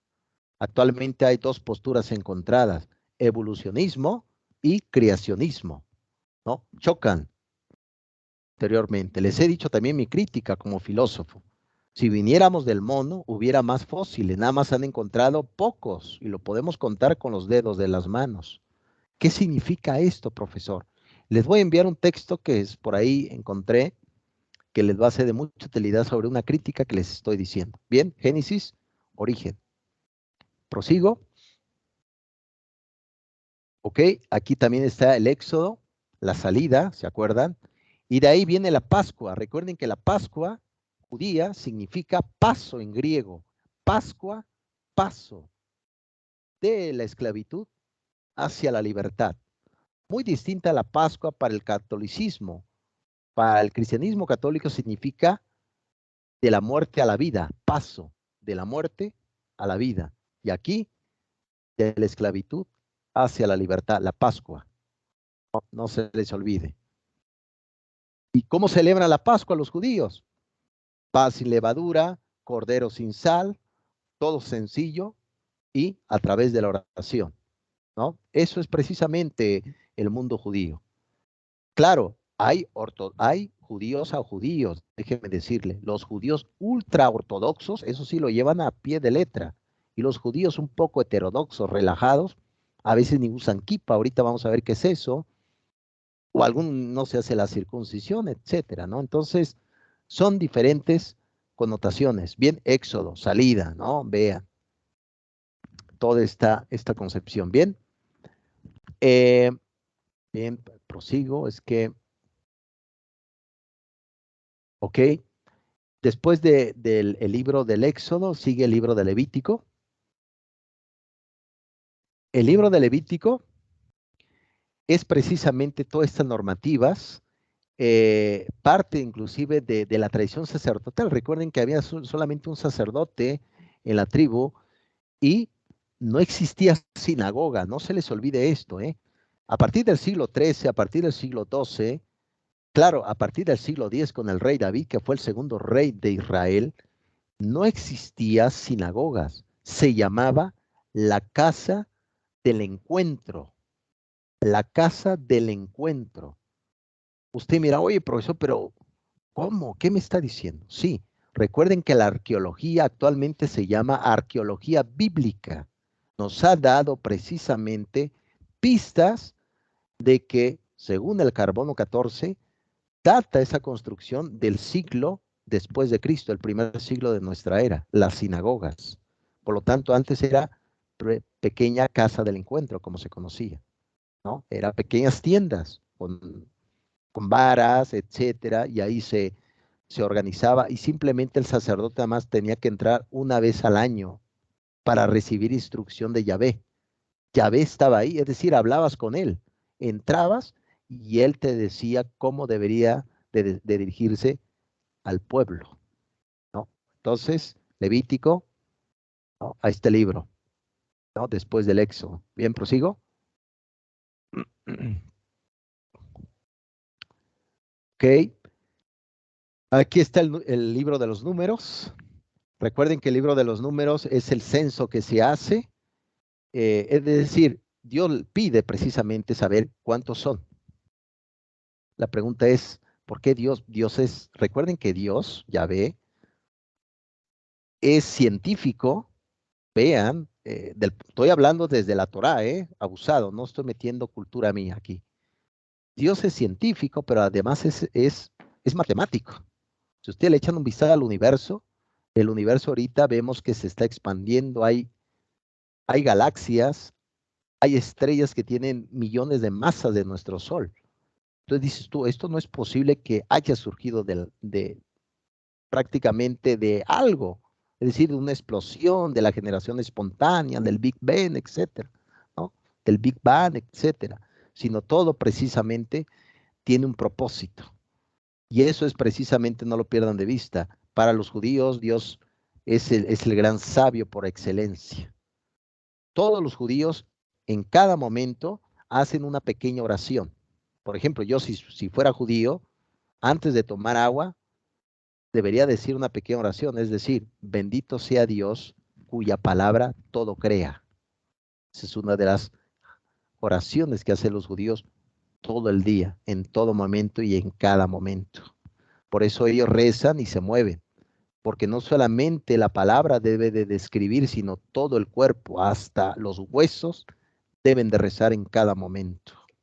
Aquí dice Susana, hasta cuentan los pasos que dan en sábado, por ejemplo. Sí, en efecto, no deben de utilizar combustión o un auto, se tienen que ir caminando. Claro, si una mujer está embarazada y va a dar luz, pues hay que utilizarlo, ¿no? De hecho, el Talmud lo dice. Usted le echan un vistazo al Talmud, toda la tradición rabínica, se darán cuenta de esas como permisos, ¿no? Que existen eso. Pero bueno, eso es parte de, yo no soy judío, yo no soy judío, ¿no? Y no quiero ser judío, ¿no? Pero eso es precisamente toda la tradición de que aparece en el libro de los números. Bien, prosigo, jóvenes, porque se nos viene el tiempo encima, Bien, ok, aquí aparece precisamente el último libro, el quinto, el Deuteronomio, donde precisamente aquí viene ya leyes normativas. No comer sangre, quitarle la sangre a los animales. Y fíjense, le voy a contar un relato personal nada más rápido. No acostumbro contar mi vida. Pero cuando yo era pequeño, había unos cristianos, había unos pequeños cristianos al lado de la casa, ahí donde vivíamos ahí con mi mamá. Y cuando nos íbamos a matar aves con la onda, salíamos a cazar. Una vez yo maté una paloma y el niño inmediatamente me dijo, quítale la sangre porque va a quedar impuro. Y yo no entendía, ¿cómo impuro? Si me lo voy a comer ahorita en el sartén, asado. ¿Cómo que impuro? Sí, quítale la sangre, me dijo el cristiano. Y yo, ya siendo filósofo en esta edad, digo, este cristiano tomó del judaísmo esa idea, no propia. Tanto los testigos de Jehová como los cristianos, etcétera, dicen que la impureza viene de afuera. ¿No será acaso que la impureza viene de adentro? Criticar al prójimo, ¿no será acaso? No lo sé, yo soy un filósofo nada más. Pero ese niño había tomado de aquí del Deuteronomio, yo no lo sabía, pero ahora lo sé, ¿no? Yo creo que por ahí un taco de moronga no cae nada mal en estos tiempos, ¿no? No lo sé, jóvenes. Bien, ahí está. Ya para ir finalizando, recuerden que vamos a ver algunas fiestas rápidamente. El Pesach, una de las fiestas Pesach. Recuerden que la mayoría de las fiestas judías se asocian con calendario. El calendario que ellos llevan no es el calendario prácticamente que lleva el mundo occidental, ¿no? El calendario gregoriano, sino ellos llevan otro calendario distinto. Para ellos ya va en 5,000, más allá de los 5,000 años. Y ellos tienen una fiesta relacionada con el tema de la naturaleza, Entonces tenemos la primera, el Pesach, donde precisamente habla de la primavera, de la naturaleza, etcétera. Todo lo que se cultiva se le tiene que dar honor.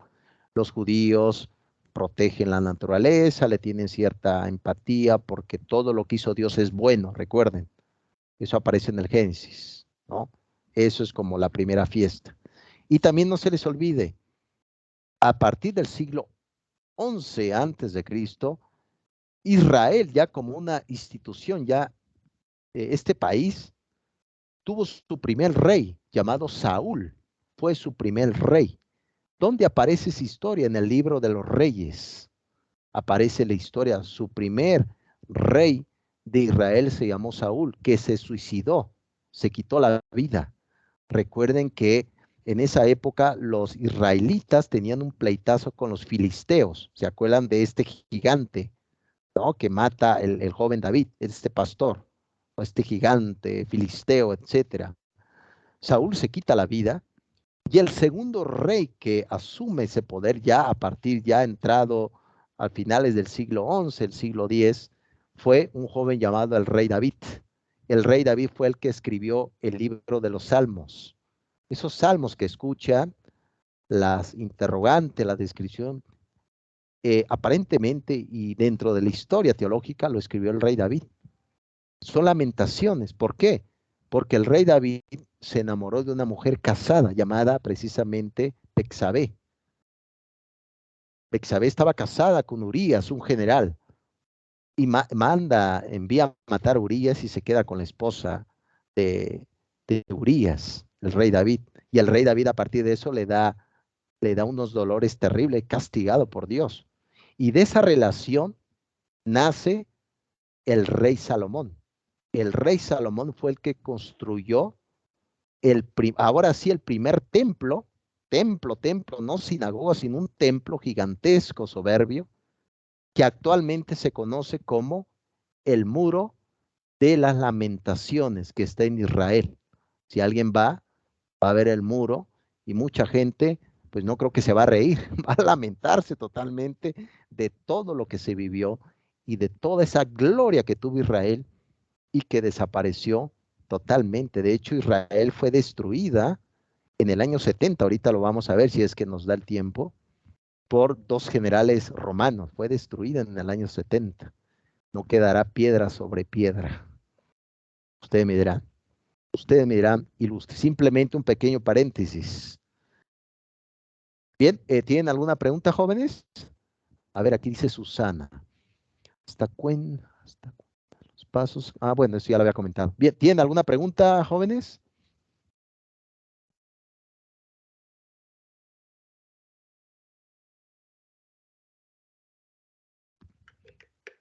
Bien, creo que están muy callados ahora, jóvenes, pero buena audiencia. No, muy claro, doctor. Ah, excelente, muy bien, joven ilustre. Profe, una preguntita. Por ejemplo, entonces, algunas iglesias, bueno, algunas religiones que actualmente están en nuestro país han adoptado algunas creencias de la religión judaísta.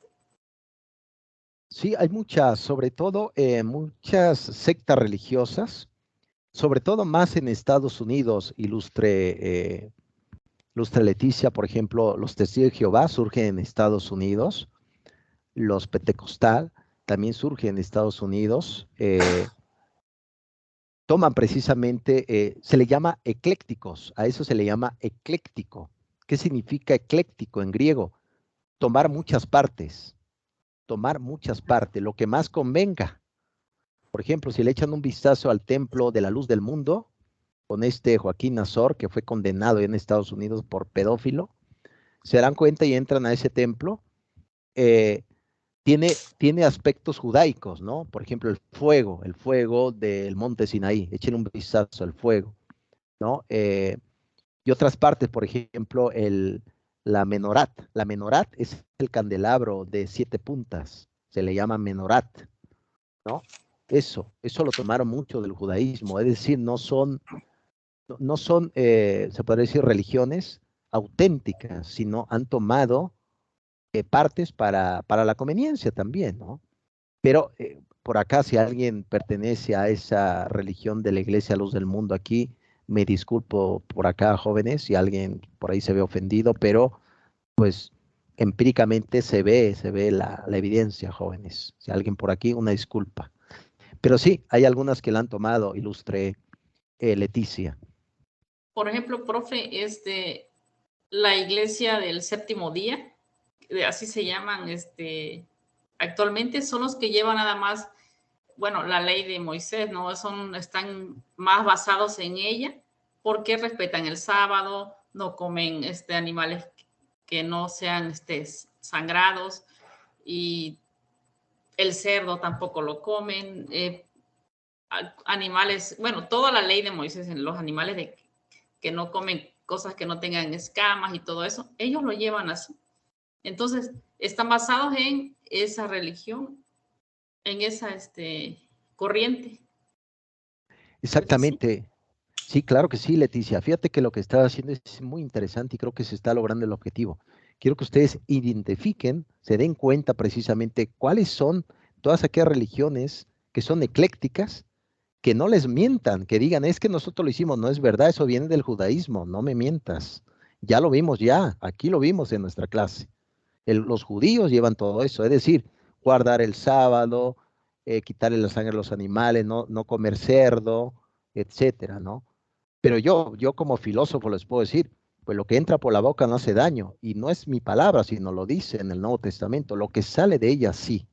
Es decir, ¿de qué sirve guardar tanto reposo si criticas al prójimo, si andas de malvado? No sirve para nada, por Dios. Eso es importante no perderlo de vista. Excelente aportación, ilustre Leticia. Ahorita te doy la palabra, ilustre Reynosa. Sí, también está otra secta que se llama los Santos de los Últimos Días o llamado comúnmente los Mormones. También viene de Estados Unidos, ¿no? Entonces, típico, los templos mormones, ¿no? Son lujosos y van siempre predicando de dos en dos. A veces una de raza negra, un blanco, etcétera, ¿no? También eh, ellos son más eclécticos posible. Ellos han tomado desde el judaísmo, del cristianismo católico y de Martín Lutero también han tomado, han fusionado como si fuera un licuado de la mañana, un gran licuado entre plátano, leche, todo, ¿no? Eso, lo han fusionado todo. Ellos son más eclécticos posibles, ¿no? Entonces, aguas con ese tipo de religiosidad sectaria, jóvenes. Pero si alguien es de este tipo de religiosidad, me disculpo sinceramente, jóvenes, me lo pueden decir por esta vía, no hay problema. Me disculpo. No creo, pero bueno. Tú, por ejemplo, Leticia, ¿cuál es tu religión, Leticia? No pregunto esto, pero para ver.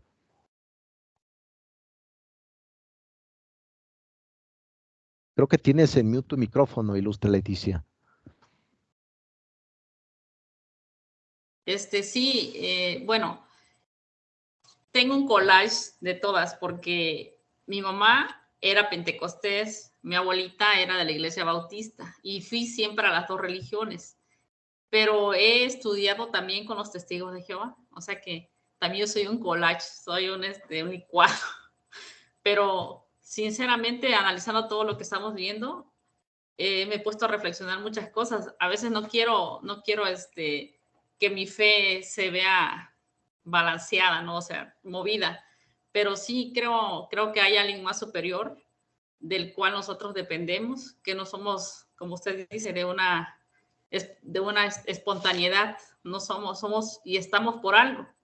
Y no se mueve ni una hoja de un árbol, sino es por la voluntad de un ser supremo, que nosotros en este caso le llamamos Jehová, pero también me puse a pensar que hace días dice que ese es un nombre errático, que no debe ser. Y sin embargo, los testigos de Jehová, lo dicen no le dicen Dios, sino le dices Jehová, su nombre. Pero estuve analizando la clase anterior, me parece que es, o la anterior, que decían de que ese nombre no es correcto. Entonces, por ahí estoy, por eso me interesa, está muy interesante esta clase para resolver algunas dudas y cosas que está uno aprendiendo acá. Totalmente, ilustre Patricia, perdón, ilustre Leticia. Tienes toda la razón. Para empezar, el hombre no es solo materia, ¿no? Hay algo más. Ese es el concepto del alma en el ser humano. Lo que sí es que es importante mencionar que es nuestro estudio de historia de las religiones, es decir, yo aquí no pongo cosecha mía, simplemente filosófica. La palabra correcta del griego es Yahvé, no Jehová, ¿no? La traducción correcta es Yahvé, hay que decirlo tal cual, ¿no? Entonces, eso es importante no perderlo de vista. Aquí se trata de que no pierdan su fe, todo lo contrario, reafirmen su fe, pero también hay que estar alertas por aquel grupo o por aquellos grupos que ustedes estén o quieran entrar o no sé, para que se den cuenta que no les conviene, ¿no? Hay que estar alerta. Ustedes van a determinar su punto de vista. Yo no les voy a decir, yo respeto cada uno de sus formas de pensar y su pensamiento, sin duda alguna. Yo respeto, pero les traigo aquí sobre la mesa todo el estudio precisamente de la religión para que hagan sus puntos de vista. Excelente apostillado, Leticia. Bien, vamos por partes. Antes de darte la palabra, ilustre, vamos a ver qué dice Susana.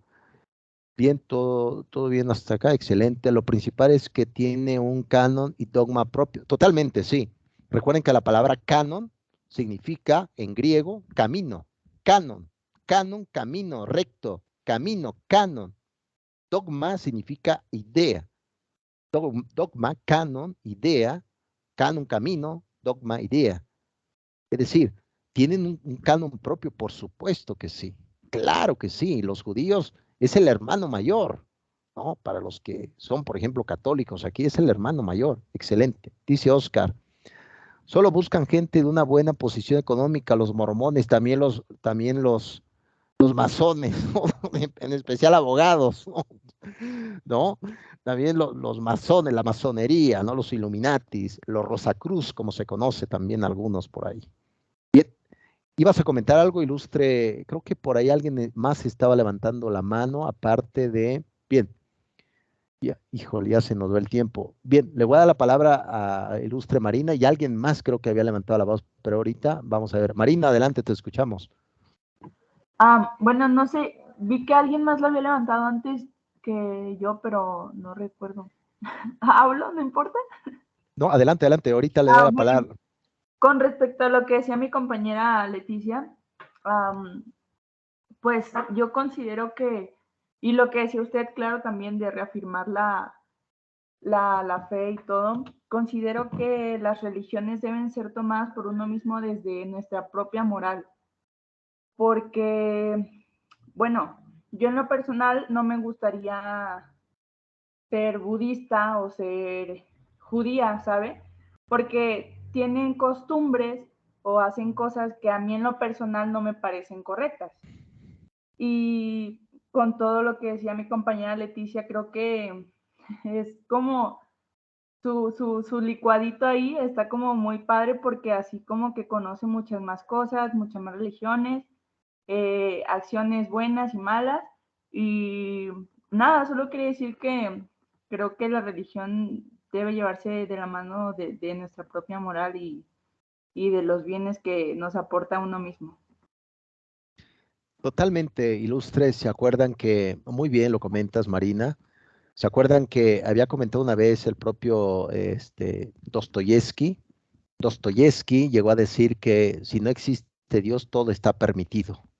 Eso es lo que dijo, ¿no? Entonces, y también en su momento también llegó a comentar George Orwell, el que escribió 1984, el libro del Panóptico. George Orwell dijo que el que manipula el pasado también controla el presente.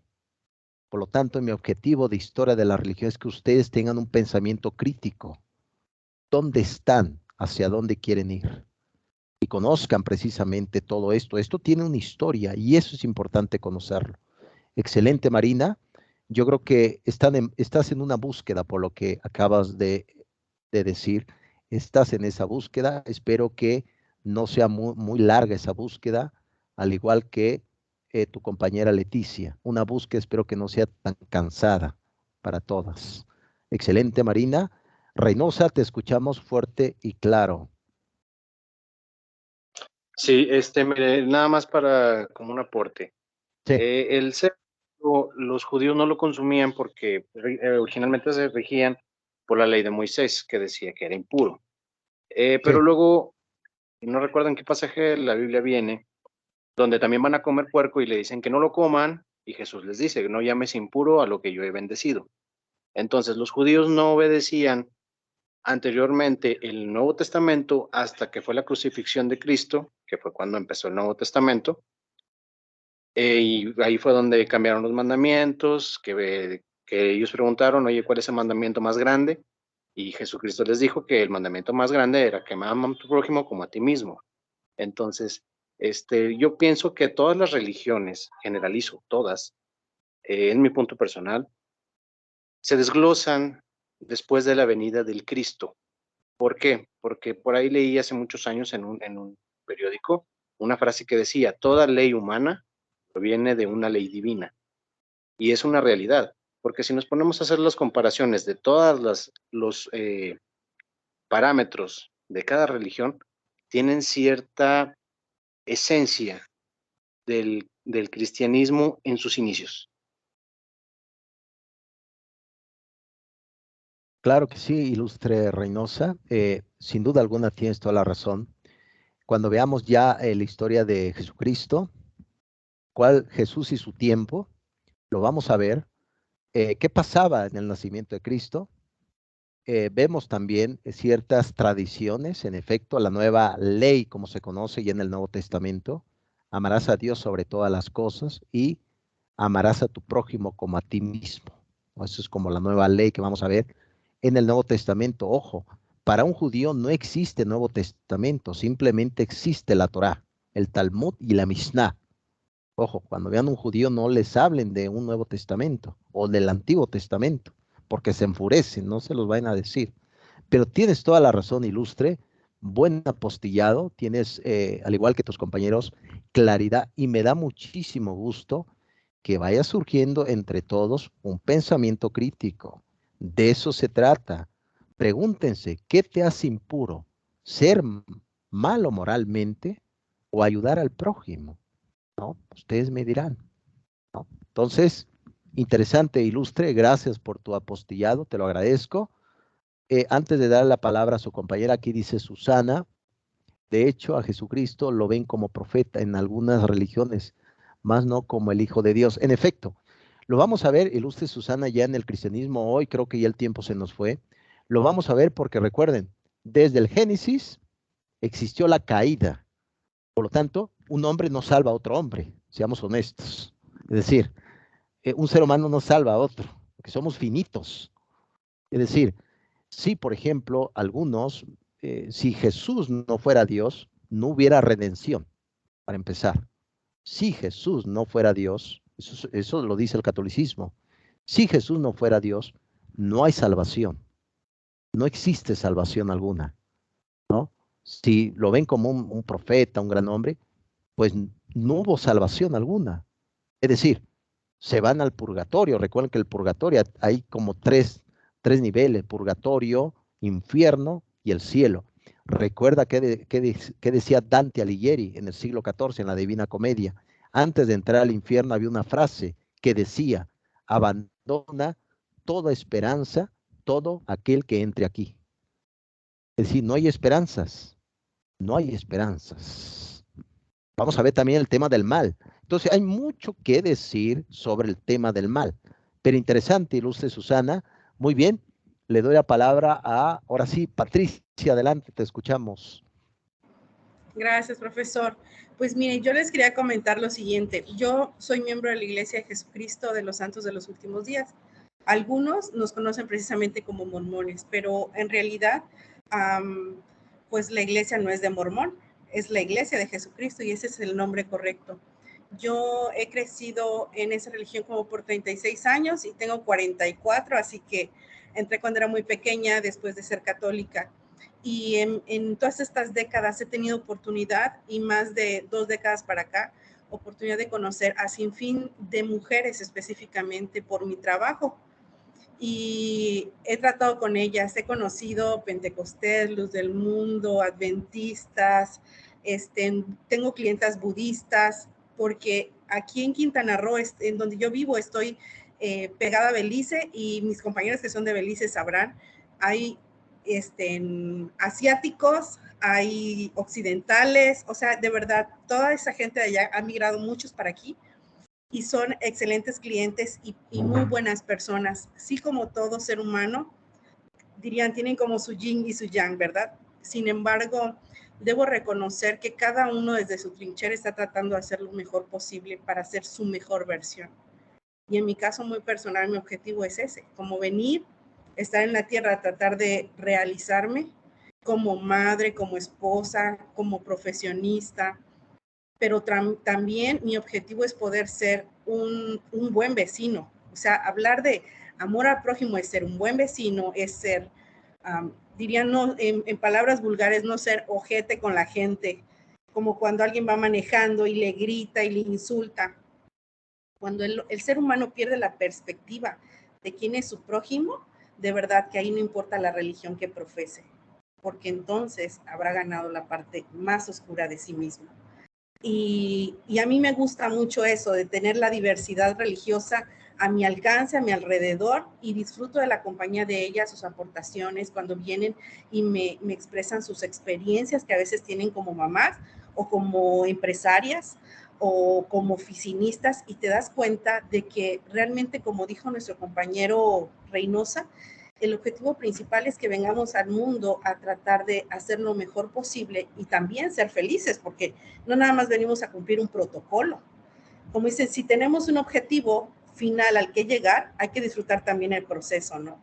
Teniendo una tierra tan hermosa, con tantas bendiciones, creo que no podemos dejar de lado también esa parte temporal, que se busca que esté en un equilibrio con la parte espiritual. Y en mi caso muy personal, sí quiero, o sea, quería yo comentar esta parte porque a veces es importante documentarse. Yo no soy rica. Mis papás tienen una posición, digamos, cómoda. Sin embargo, yo con mi esposo y nuestra nueva familia venimos picando piedra, haciendo nuestro mejor esfuerzo. Servimos en llamamientos dentro de la iglesia, no recibimos un peso a cambio, servimos por amor a ese Dios que nos dio la vida y que nos provee además de un espíritu, ¿no? Y un compañero que nos susurra al oído para poder discernir de una manera más clara, quizá bajo una influencia muy tenue entre lo correcto y lo incorrecto, y ejercemos nuestro albedrío.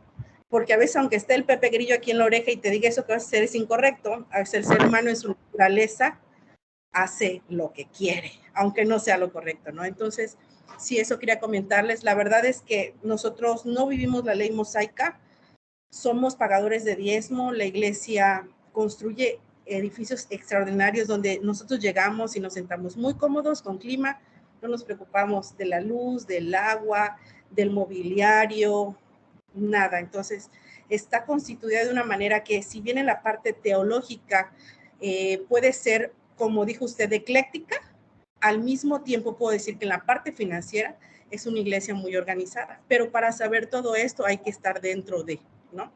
O estudiarla muy bien desde fuera.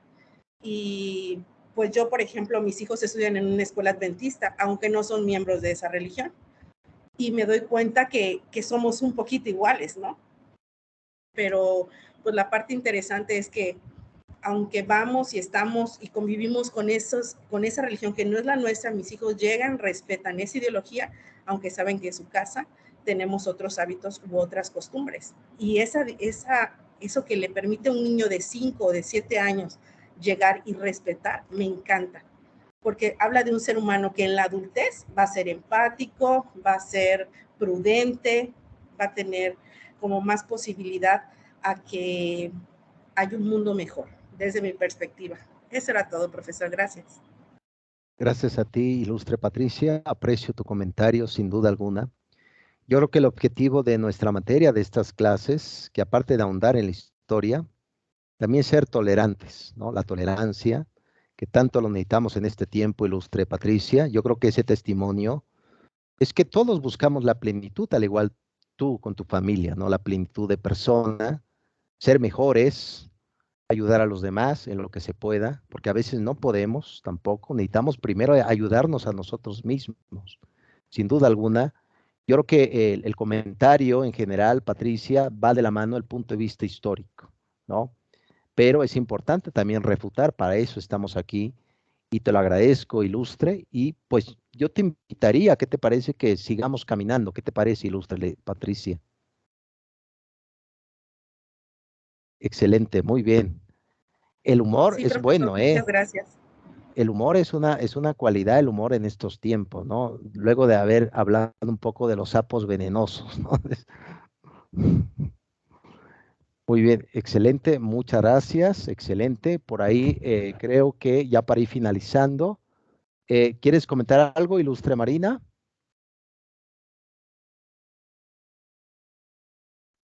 No, profesor, estoy bien. Ok, muy bien. Bien, jóvenes, ya vamos cerrando. Yo creo que los comentarios van de la mano, al final de cuentas es una tolerancia. Recuerden, yo estoy aquí para darles la historia precisamente sobre la mesa, las diferentes religiones que existen, para que ustedes tomen su criterio propio, sus connotaciones, sus reflexiones, y también, si es posible, una crítica, por Dios. Hay que también criticarse uno mismo. Como decía Sócrates, una vida sin examen no es digna de ser vivida. Hay que examinarse también uno mismo. Aún están en cualquier religión, que da sentido, por lo que muy bien comentó su compañera, un verdadero sentido a nuestra vida. ¿Cómo fuera nuestra vida sin tener un verdadero significado? Y ahora precisamente sabemos que existe sin fin de connotaciones, que es importante no perderlo de vista, ilustres. Muy bien, ya para finalizar, pues nos hizo falta todavía terminar, como se pueden dar cuenta, son temas apasionantes, jóvenes, muy apasionantes. Entonces, prácticamente esta es la penúltima clase. Aquí dice el ilustre Oscar, vamos a ver qué dice. Dice Oscar, toda religión es buena si verdaderamente hacemos el bien al prójimo. No es mejor aquel que se encierra en sus templos o en sus iglesias orando o rezando, sino el que al salir de casa le brinda una sonrisa al vecino, el simple hecho de ayudar a cruzar la calle al adulto, simple donación de esas monedas que tienen el bolso. Totalmente ilustre, Oscar. ¿Se acuerdan? Cuando veamos ya lo que es el cristianismo católico, hay un pasaje del apóstol Santiago que decía que la fe sin obras no es suficiente, ¿no? Es decir, muéstrame tu fe y yo te voy a mostrar mi fe también a través de las obras, ¿no, Oscar? Yo creo que es una forma también de hacer lo correcto. Y lo vamos a ver los 73 libros, ojalá que podamos verlo, porque la Biblia católica tiene 73 libros en total. Vean, la Biblia judía, 36 libros. El Corán del Islam tiene 114 horas, pequeños versos, ¿no? Entonces, cuando veamos ya la Biblia católica, vamos a revisar los 73 libros. Ojalá que nos dé la vida. 46 del Antiguo Testamento y 27 del Nuevo Testamento. Aquí dice, la ilustre Patricia, dice, el mundo en sí necesita más hacedores que solo sabedores de la palabra, y eso me encanta, nos da oportunidad de desarrollar habilidades y dones más semejantes a Jesucristo. En efecto, por ahí hay un libro que se llama La imitación de Cristo, de Kepling, no sé si lo han visto por ahí, yo creo que ayuda precisamente para ser mejores y sobre todo para ir organizando. Bien, joven, eso fue el día de hoy nuestra clase. Espero que me puedan acompañar en la clase final. No se vayan a enojar conmigo, ilustres estudiantes. No se vayan a enojar conmigo ni me vayan a odiar. Por favor, no me vayan a odiar. No me odien este viejo filósofo. No lo odien. Me equivoco también. Me equivoco, ¿no? Bien, aquí dice la ilustre Kelly, muy buen espacio para la reflexión y el aprendizaje. Gracias, muy interesante. A ti, Kelly, a todos, gracias también. Yo también, porque no fuera posible sin sus ideas, jóvenes, sus correcciones, sus comentarios. Para eso estamos aquí, ¿no?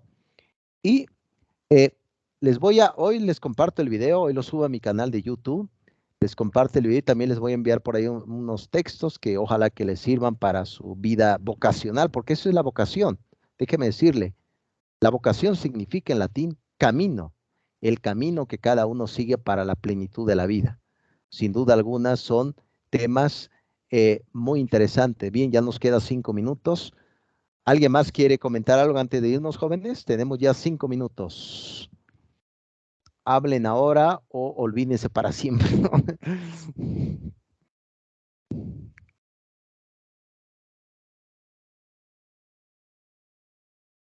Nada, profe, que es una clase bastante interesante. Nos ayuda a discernir algunas ideas que tenemos, aparte de que nos amplía nuestro conocimiento sobre teología, sobre todo. El análisis de las religiones es importante porque no puedes quedarte solo con lo que te dicen, sino que debes ser un investigador también para que puedas tener mejores ideas.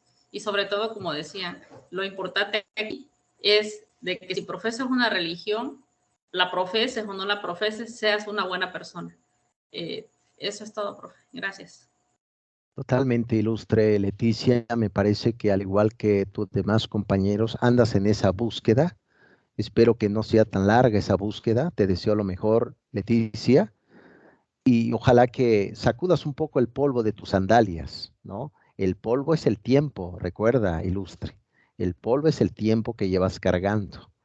Hay que sacudir un poco el polvo de las sandalias, ¿no? Bien, excelente, muy bien. Aquí dice Ruth. Alcancé un poco de la clase, muy interesante, que nos ayuda a reflexionar y a valorar lo que hemos aprendido y lo seguimos afirmando con estas clases. Gracias, ilustre Ruth. Les digo que ojalá no me vayan a odiar, jóvenes, porque no voy a tener pesadillas en las noches. Voy a levantarme. Dios mío, el sapo venenoso. No, no, no, no, no es una broma general. Joven. Es una plaga, ¿no? Una plaga la política aquí en México. Una disculpa, jóvenes. Un poco de humor no hace daño, pero agradezco sus puntos de vista. También por ahí me disculpo si he sido un poco crítico en algunos puntos, pero todos estamos para crecer, reafirmar la fe. Ese es el objetivo de mi materia de fe y mundo contemporáneo, que ustedes conozcan la historia, conozcan puntos de vista y también ser críticos de ustedes y de su propia religión. Críticos con construcción, no con deconstrucción. Construcción siempre. Bien, jóvenes, me dio mucho gusto haber estado con todos. Nos vemos. Aquí dice Ruth, claro que no, profe, es bueno saber y afirmar. Sí, claro que sí. Aquí Oscar pone una risa eterna, ¿no? En estos emojis, ¿no? Así como que, ¿no? Bien, jóvenes, les deseo un buen Shabbat, si alguien es judío aquí, un buen Shabbat, ¿no? Si no, un buen descanso. Nos veremos el siguiente jueves, ¿qué les parece? Esperemos terminar ya con, muchas gracias Susana, con el judaísmo. Vamos a entrar con el cristianismo católico y ojalá que podamos ver ya el Islam con el profeta Mahoma y su esposa Hadisha, ¿no? Lo vamos a ver más adelante. Bien, jóvenes, que la pasen bien y muchísimas gracias. Muchas gracias. Bye, Hasta la bye, próxima. cuídense. Bye. Bye, bye. Bye, bye. Adiós, cuídense. Bye, Chao, bye. chao. Y feliz noche. Igual, descansen, jóvenes.